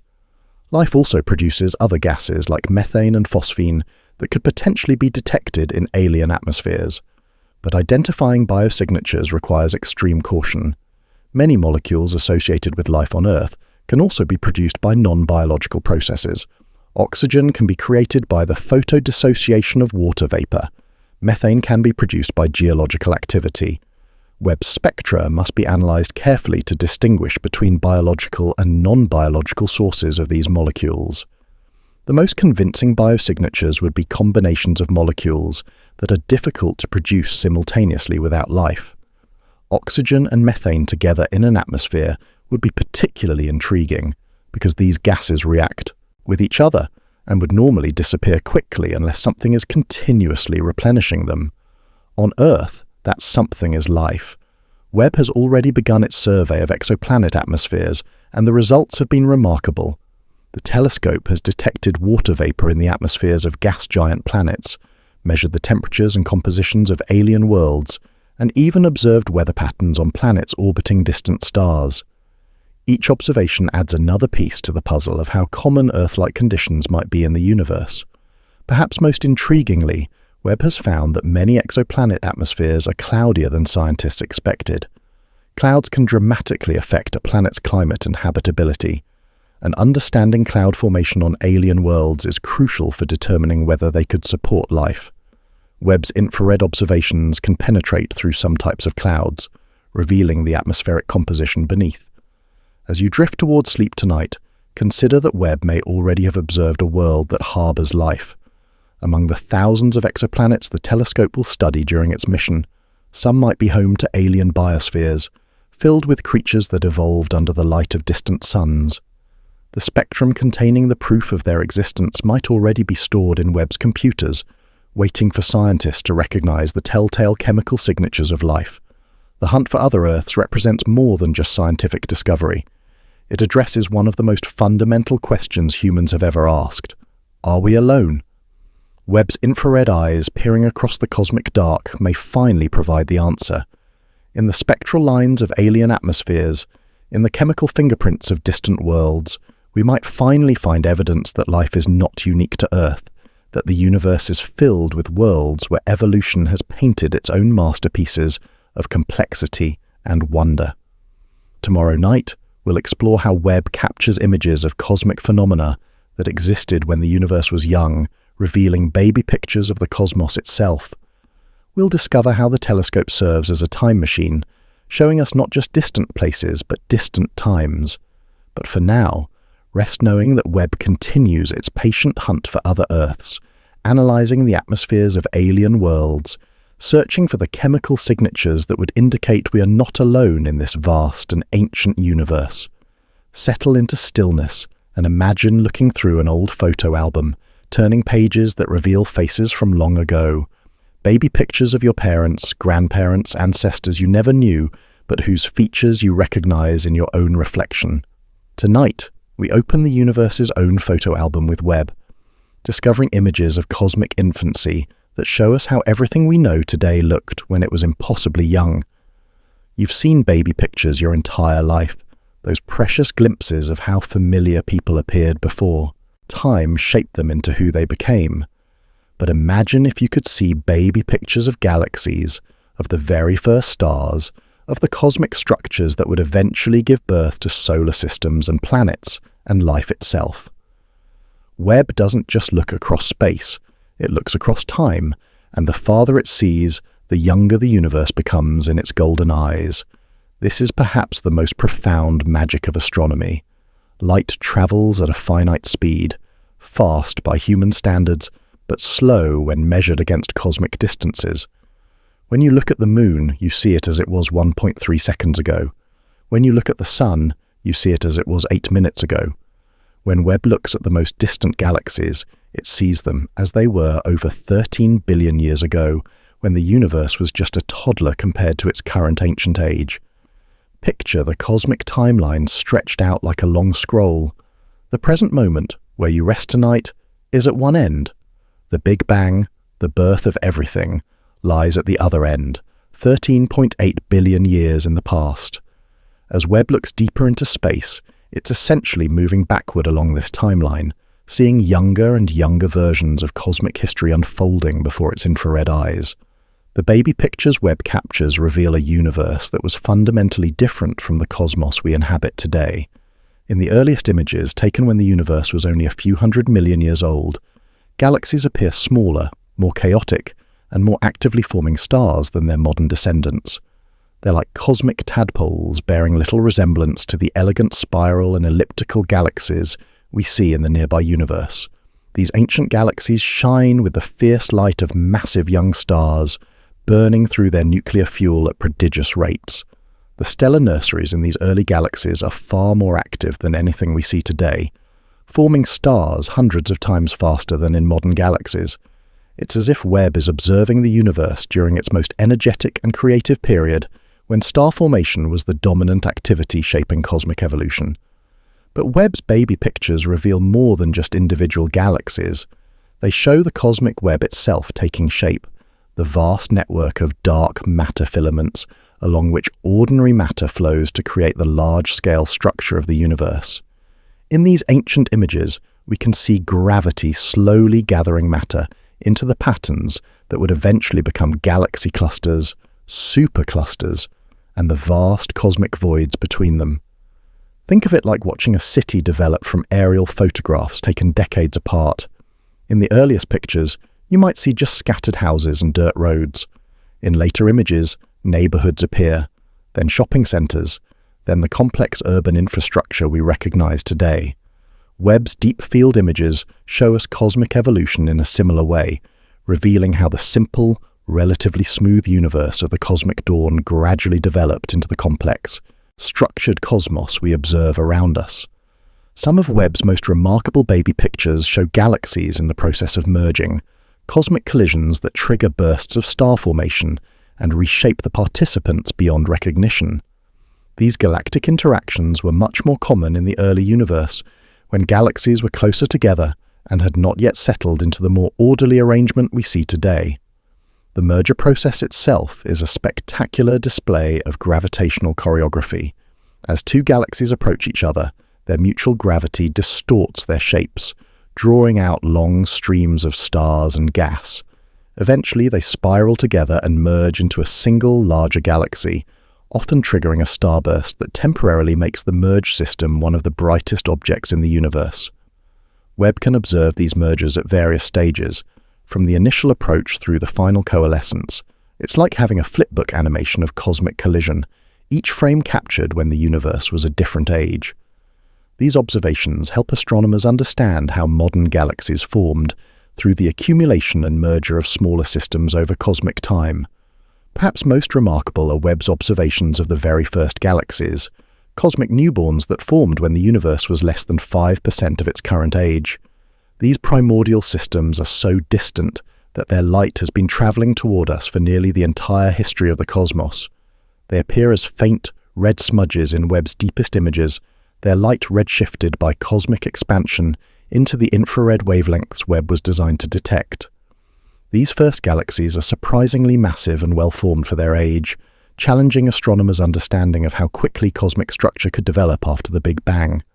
Some appear to contain supermassive black holes that seem too large for the time available for their growth. It's as if Webb has discovered cosmic teenagers who look surprisingly mature for their age, forcing scientists to reconsider their models of early cosmic evolution.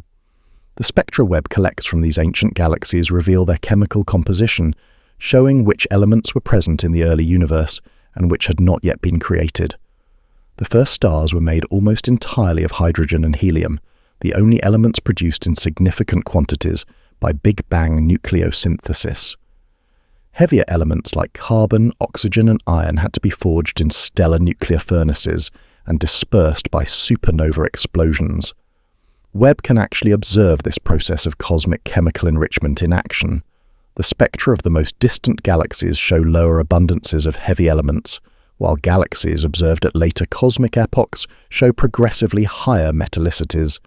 It's like watching the universe learn chemistry, gradually building up the periodic table through successive generations of stellar birth and death.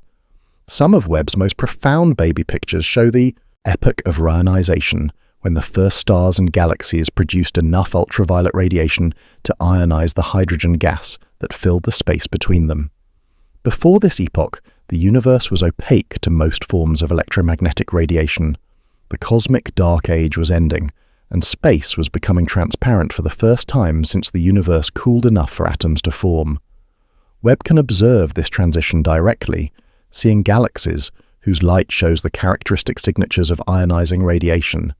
These cosmic lighthouses were responsible for clearing the fog that had filled the universe since shortly after the Big Bang, allowing light to travel freely across cosmic distances for the first time in hundreds of millions of years.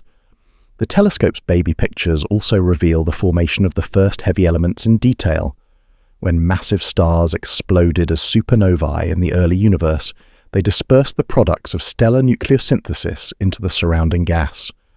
Webb can observe this enrichment process, watching as successive generations of stars gradually increase the abundance of elements necessary for planet formation and life. Perhaps most poetically, Webb's ancient images show us the cosmic conditions that would eventually lead to our own existence. The carbon in your body, the oxygen you breathe, the iron in your blood, all were forged in stars that lived and died during the epochs Webb observes. The baby pictures of the universe are also, in a very real sense, baby pictures of the elements that make you possible. In Webb's deepest observations, every point of light represents an entire galaxy containing billions of stars. Some of those stars may have planets. Some of those planets might harbor life. When Webb captures light that has been traveling for 13 billion years, it's seeing the early stages of cosmic evolution that would eventually produce countless worlds, perhaps countless civilizations, throughout the observable universe. The time machine aspect of Webb's observations creates a profound perspective on cosmic history. The universe Webb shows us in its baby pictures is not gone. It's the foundation upon which everything we see today was built. Those early galaxies evolved into the mature systems we observe nearby. Those first stars created the elements that would eventually become planets and people. As you rest tonight, imagine those ancient photons finally completing their epic journey. For 13 billion years, they've carried their precious cargo of information across the expanding universe, preserving perfect images of cosmic infancy until the moment they strike Webb's golden mirrors and are finally captured by human technology. In those baby pictures of the universe, we see not just the past, but our own origins written in starlight. The cosmos that Webb reveals in its earliest images contains the seeds of everything we know and love today. We are the universe's way of looking back at its own childhood, recognizing, in those ancient galaxies, the humble beginnings of a cosmic story that continues to unfold around us. Tomorrow night, we'll explore how Webb functions as the ultimate time machine, not just seeing into the past, but helping us understand how time itself behaves in the cosmic environment. We'll discover how the telescope's observations reveal the expansion of space and the acceleration of cosmic evolution. But for now, let Webb's baby pictures of the universe comfort you with their reminder that everything, no matter how vast and ancient, once had a beginning. In that cosmic childhood, filled with the bright promise of the first stars, we glimpse both the universe's humble origins and its infinite potential for wonder. Breathe slowly and let your mind release its grip on the present moment. Imagine time not as a river flowing in one direction, but as an ocean you could sail across, visiting distant shores where different eras coexist in the same cosmic space. Tonight, we explore how Webb has become humanity's most sophisticated time machine, not by traveling through time, but by allowing time to travel to us. You experience time as a steady progression from past to future, each moment following the next in orderly sequence. But Webb reveals time as something far more complex and beautiful. From its vantage point at L2, the telescope simultaneously observes events that occurred at vastly different epochs in cosmic history, creating a kind of temporal map where distance becomes a measure of age, and looking farther into space means looking deeper into the past. This is the most profound magic of astronomical observation. Every photon Webb collects is a time traveler, carrying information from the moment it was emitted across billions of years and trillions of miles of expanding space. When these ancient messengers finally reach Webb's golden mirrors, they deliver news from eras so remote that the familiar structures of the modern universe had not yet taken shape. Picture Webb's field of view as a temporal landscape. In the foreground, relatively speaking, lie nearby galaxies whose light has traveled for millions or hundreds of millions of years. These represent the recent past of the universe, cosmic yesterday and last week. But as Webb peers deeper into space, it encounters galaxies whose light has been traveling for billions of years, cosmic months and years and decades, stretching back toward the very dawn of cosmic time. The most distant objects Webb observes exist at what astronomers call high redshift, meaning their light has been stretched by cosmic expansion to such an extent that it provides a direct window into the early universe. These ancient galaxies appear not as they are now, after billions of years of evolution, but as they were when the universe was young, actively forming their first generations of stars. This creates a remarkable paradox. The most distant galaxies Webb observes are also the youngest galaxies it can see. They appear young not because they were photographed recently, but because their light has been traveling so long that it shows them in their cosmic infancy. Meanwhile, nearby galaxies appear old and mature because we see them as they are in the cosmic present, after eons of stellar birth, death, and evolution. Webb's time machine capabilities extend beyond just observing ancient light. The telescope can actually track cosmic evolution by comparing galaxies at different distances and thus different ages. By observing galaxies at redshift 1, 2, 5, and beyond, Webb creates a time-lapse movie of cosmic development, showing how galactic structure, star formation rates, and chemical composition have changed over the universe's history. Think of it like studying human development by observing people of different ages. You might look at infants to understand early development, teenagers to see growth spurts, adults to observe maturity, and elderly people to study aging. Webb does something similar with galaxies, observing cosmic infants, adolescents, adults, and elders all at the same time, each represented by objects at different distances and thus different look-back times. The telescope's infrared sensitivity is crucial to its time machine function. As the universe expands, light from distant objects is stretched to longer wavelengths, shifting visible light into the infrared spectrum. The most ancient galaxies, whose light has been traveling for over 13 billion years, have been redshifted so dramatically that they can only be observed with infrared instruments like Webb's. This redshift effect creates a natural selection mechanism for cosmic time travel. The farther back in time Webb looks, the more dramatically the light has been redshifted, and the more specialized its infrared capabilities become necessary for observation. In essence, Webb's design makes it particularly suited for observing the early universe, when galaxies were young and actively forming their first stars. But Webb's time machine reveals more than just the appearance of ancient galaxies. It shows us how the fundamental properties of the universe have changed over cosmic time. By measuring the redshifts of distant supernovae, Webb can track the expansion history of the universe, revealing how the rate of cosmic expansion has accelerated due to the mysterious influence of dark energy. These observations allow Webb to see not just into the past, but to understand how the past connects to the present. The ancient galaxies Webb observes are not separate from the modern universe. They are the ancestors of today's galaxies, captured in the process of evolving into the mature systems we see nearby. The temporal aspect of Webb's observations creates profound implications for our understanding of cosmic causality. Events Webb observes in distant galaxies occurred billions of years ago, when the universe was fundamentally different. Some of the stars Webb sees forming in ancient galaxies have long since died, possibly creating the heavy elements that would eventually be incorporated into planets and life forms that exist today. In a very real sense, Webb observes the cosmic processes that created the conditions for our own existence. The star formation episodes it sees in early galaxies produced the first generations of heavy elements. The galaxy mergers it observes shape the large-scale structure that would eventually include our own local group. Webb's time machine shows us not just the past, but our own cosmic genealogy. The telescope can even observe light that has been traveling since before Earth existed. When Webb captures photons from galaxies at redshift 10 or higher, it's seeing light that began its journey when our solar system was nothing but a diffuse cloud of gas and dust in the spiral arm of a young Milky Way galaxy. These photons have witnessed the entire formation history of our solar system during their journey to Webb's mirrors. Perhaps most remarkably, Webb's observations reveal that the universe has not evolved uniformly. Different regions of space have evolved at different rates, creating a cosmic patchwork where some areas appear more mature than others even at the same cosmic epoch.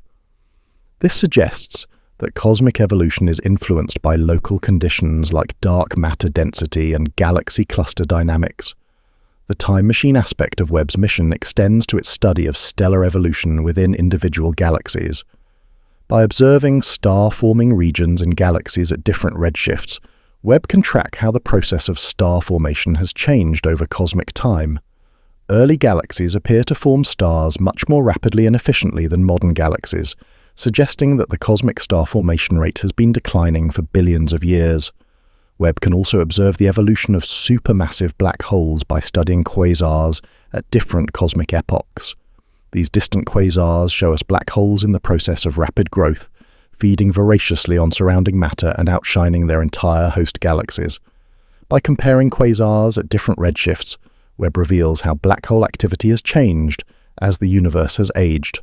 The telescope's time machine capabilities even extend to studying the evolution of cosmic chemistry. By analyzing the spectra of distant galaxies, Webb can measure how the abundance of heavy elements has increased over cosmic time as successive generations of stars have lived, died, and enriched the interstellar medium with the products of stellar nuclear synthesis. This chemical evolution creates a kind of cosmic archaeology.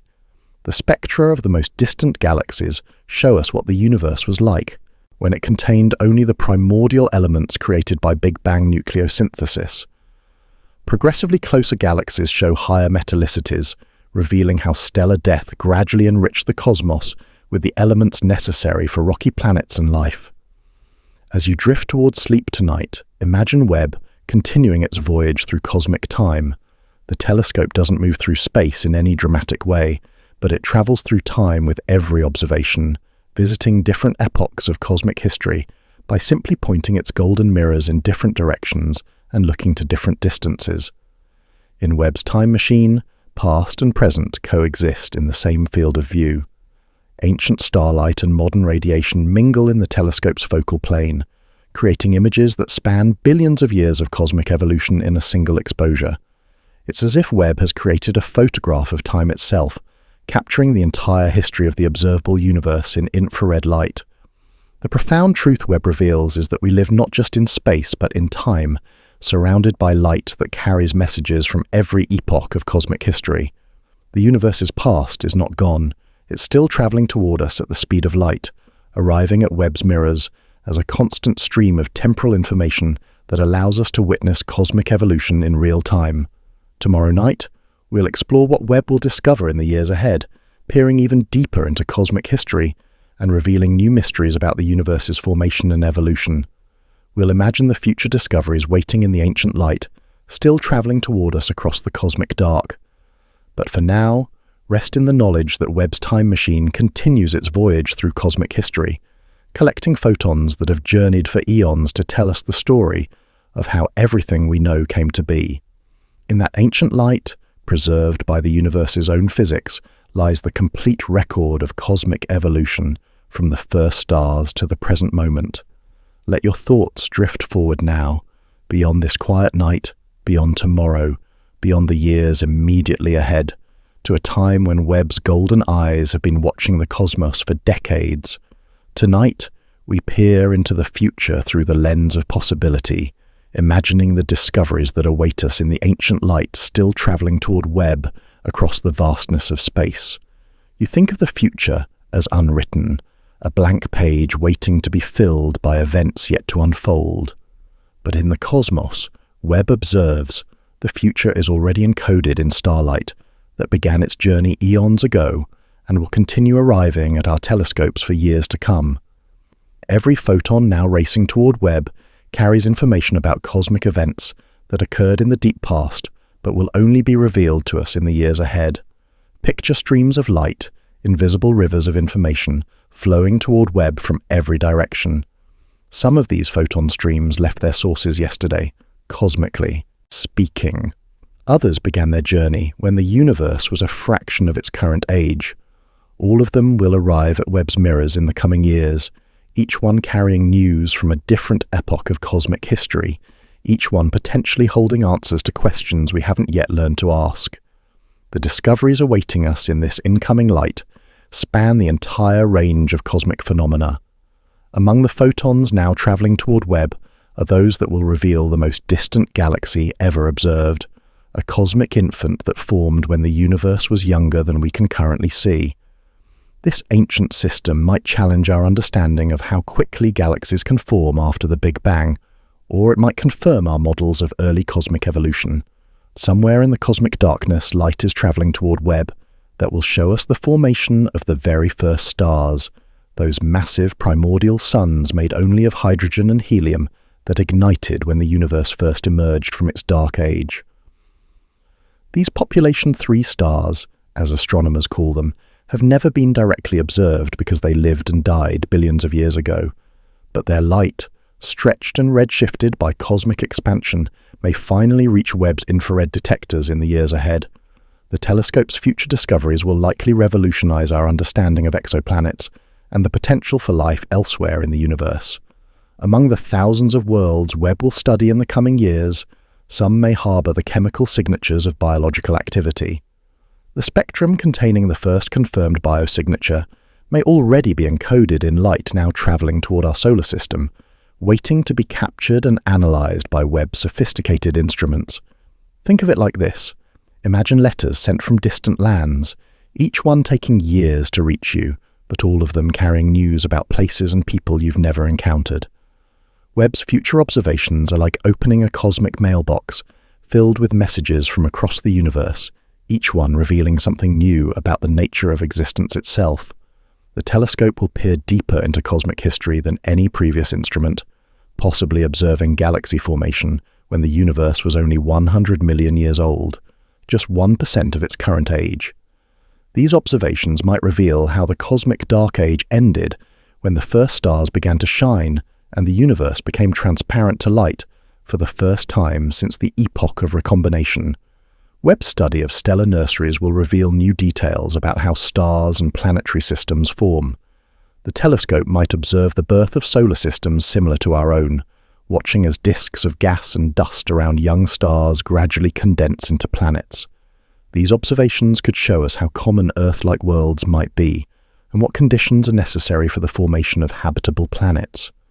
In the realm of cosmology, Webb's future observations will help resolve some of the deepest mysteries about the universe's structure and evolution. The telescope might detect the gravitational effects of dark matter on the formation of the first galaxies, or observe how dark energy has influenced cosmic expansion over billions of years. These discoveries could revolutionize our understanding of the fundamental forces that shape the cosmos. The search for life beyond Earth represents perhaps the most profound possibility encoded in Webb's future observations. The telescope's infrared spectrometers are sensitive enough to detect not just water vapor and carbon dioxide in exoplanet atmospheres, but also more complex molecules that could indicate biological activity. The discovery of oxygen, methane, and other biosignatures in the atmosphere of a distant world would represent one of the most important scientific discoveries in human history. But Webb's future revelations extend beyond individual discoveries to fundamental questions about the nature of the universe itself. The telescope might observe phenomena that don't fit our current theoretical frameworks, forcing scientists to develop new models of cosmic evolution. Sometimes the most important discoveries are the ones that surprise us, revealing aspects of the universe we never imagined. Consider the possibility that Webb might detect technosignatures, artificial structures, or activities created by advanced civilizations around distant stars. While this remains speculative, the telescope's sensitivity to infrared radiation could potentially detect the heat signatures of massive engineering projects or the atmospheric pollution created by industrial civilizations on exoplanets. The telescope's observations of galaxy mergers and interactions will reveal how cosmic structure has evolved over billions of years. Webb might observe the collision that created the Milky Way's central supermassive black hole, or watch as galaxy clusters form through the gradual accumulation of smaller systems. These observations will help us understand how the large-scale structure of the universe developed from the relatively smooth conditions shortly after the Big Bang. Webb's study of stellar death will provide new insights into how massive stars end their lives and enrich the universe with heavy elements. The telescope might observe supernovae in distant galaxies that occurred billions of years ago, revealing how these stellar explosions have shaped cosmic chemical evolution. Some of these ancient supernovae might have created the elements that eventually became incorporated into our own solar system. The telescope's infrared vision will reveal new details about the cosmic web, the vast network of dark matter filaments that connects galaxies across cosmic distances. Webb might observe how matter flows along these filaments, feeding the growth of galaxies and galaxy clusters over cosmic time. These observations could reveal new aspects of dark matter's role in cosmic structure formation. Perhaps most remarkably, Webb's future observations might reveal connections between phenomena that currently seem unrelated. The telescope might discover that galaxy formation, star formation, and planet formation are more intimately connected than we currently understand, or that the evolution of life on Earth was influenced by cosmic events that occurred billions of years ago in distant galaxies. The timeline of Webb's future discoveries stretches far into the 2030s and potentially beyond. The telescope carries enough fuel for at least 20 years of operation, and its instruments are designed to remain sensitive and stable for decades. This means that Webb will continue revealing new aspects of the universe long after those who designed and built it have retired, creating a legacy of discovery that will span generations. Some of Webb's most important discoveries might not be made until late in its mission, when the telescope has had time to observe the same regions of sky repeatedly, watching for changes and variability that reveal new cosmic phenomena. Long-term monitoring might reveal the orbital motion of exoplanets, the evolution of stellar nurseries, or the variability of distant quasars. The data Webb collects will also enable discoveries by future generations of scientists who will analyze the telescope's observations using techniques and theoretical frameworks that haven't been developed yet. In a sense, Webb is not just making discoveries today, but creating a treasure trove of information that will continue yielding new insights for decades to come. As you rest tonight, imagine the countless photons now racing toward Webb through the cosmic darkness. Each one carries a piece of the universe's story, a fragment of information about how stars are born, how galaxies evolve, how planets form, and perhaps how life emerges from the interplay of chemistry and time.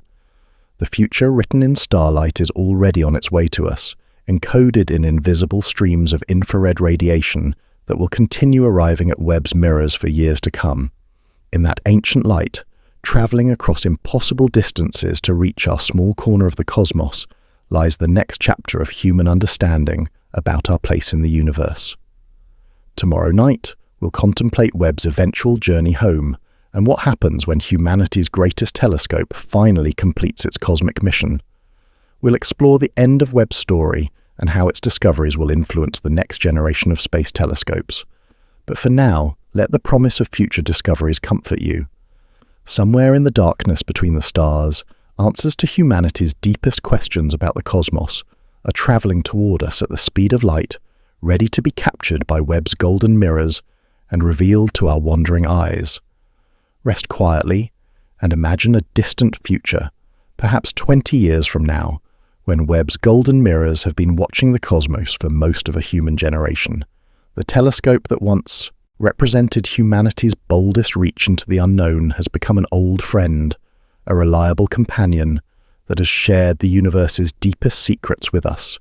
But even the most magnificent journeys must eventually find their way home. Tonight, we contemplate Webb's final chapter, written not in starlight, but in the bittersweet poetry of endings. You think of home as a place you return to, walls and rooms that wait patiently for your arrival. But for Webb, home is not a destination, but a concept, a gentle drift back toward the gravitational embrace of the inner solar system after decades of faithful service at the cosmic outpost of L2. Webb's journey toward its end will begin long before the telescope stops working. The mission's lifespan is limited not by the failure of its exquisite instruments or the degradation of its golden mirrors, but by something far more mundane: fuel. The small thrusters that keep Webb positioned in its halo orbit around L2 require periodic firing to counteract the gentle perturbations that would otherwise send the telescope drifting away into deep space. The engineers who designed Webb estimated the telescope would carry enough propellant for at least 10 years of station keeping, with a goal of 20 years, if all went perfectly. The precise navigation during Webb's journey to L2 was so accurate that it actually saved fuel, extending the telescope's potential operational lifetime beyond even the most optimistic projections. But regardless of how carefully the fuel is managed, the day will eventually come when Webb's tanks run dry. When that moment arrives, the telescope will no longer be able to maintain its delicate position at L2. Without the gentle nudges from its thrusters, Webb will begin to drift away from the Lagrange point, following a trajectory determined by the subtle gravitational influences of the Sun, Earth, and Moon. Picture Webb's final days of active operation. Mission controllers will know the end is approaching, counting down the remaining fuel with the precision of an hourglass measuring cosmic time. The telescope's last observations will be chosen with extraordinary care, focusing on the most important scientific targets, the questions that can only be answered by Webb's unique capabilities. There will be a final command sequence uploaded to Webb, a last set of instructions for humanity's most distant technological achievement. The telescope will execute these commands with the same precision it has maintained throughout its mission, pointing its instruments with nanometer accuracy, collecting ancient photons one final time. When Webb's fuel finally runs out, the transition will be gentle, almost anticlimactic. There will be no explosion, no dramatic failure. The telescope will simply begin to drift, its trajectory carrying it away from L2 along a path determined by celestial mechanics. Controllers on Earth will watch Webb's position slowly shift, knowing they can no longer command the telescope to return to its station. As Webb drifts away from L2, it will gradually move beyond the range of Earth's deep space network antennas. The radio signals that have connected the telescope to humanity for decades will grow weaker, requiring longer and longer integration times to detect. Eventually, Webb will drift so far that even the most sensitive antennas on Earth will no longer be able to hear its whispers across the cosmic gulf. The last communication from Webb might be a status report, a final transmission confirming that all systems remain operational even as the telescope begins its solitary journey into the outer solar system. Or perhaps it will be a final image, one last photograph of the cosmic deep taken as Webb's mission transitions from active observation to quiet drift. But Webb's physical journey away from L2 represents something more profound than just the end of a space mission. The telescope carries with it the accumulated discoveries of 2 decades, the answers to questions that have puzzled humanity for generations, and probably new questions we couldn't have imagined before Webb opened its golden eyes. By the time Webb's fuel runs out, the telescope will have revolutionized our understanding of cosmic evolution, exoplanet formation, and the potential for life elsewhere in the universe. It will have peered deeper into space and time than any previous instrument, revealing the universe as it existed when it was young and actively forming its first structures. The data Webb collects during its operational lifetime will continue to yield discoveries long after the telescope itself falls silent. Scientists will spend decades analyzing Webb's observations, finding new patterns and connections that weren't apparent during the mission's active phase. In a sense, Webb will continue making discoveries even after it can no longer make new observations. Think of Webb's drift away from L2 as a kind of cosmic retirement, a well-earned rest after decades of faithful service. The telescope will continue to exist, drifting slowly through the outer solar system, its mirrors still golden, its instruments still pristine, preserved by the perfect vacuum and extreme cold of space. Unlike spacecraft that burn up in planetary atmospheres or crash into solid surfaces, Webb will likely remain intact for millions of years as it follows its gravitational trajectory through the solar system. The telescope might eventually escape the Sun's influence entirely, becoming humanity's second interstellar spacecraft after the Voyager probes. In the far future, millions of years hence, Webb might be found by explorers from Earth or perhaps by alien civilizations investigating the artifacts of humanity's early space age. The telescope would serve as a time capsule, preserving in its memory banks the hopes and dreams of a species that dared to ask profound questions about its place in the cosmos. But Webb's true legacy will not be its physical preservation in the cosmic deep. The telescope's most important journey home will occur much sooner, carried not by orbital mechanics but by the transformative power of scientific discovery. Every observation Webb makes, every spectrum it collects, every image it captures becomes part of humanity's permanent understanding of the universe. The knowledge Webb provides will inform the design of future telescopes, each one building on the discoveries and techniques pioneered at L2. Webb's infrared observations will guide the next generation of space telescopes, helping scientists know where to look and what to look for as we continue exploring the cosmic frontier.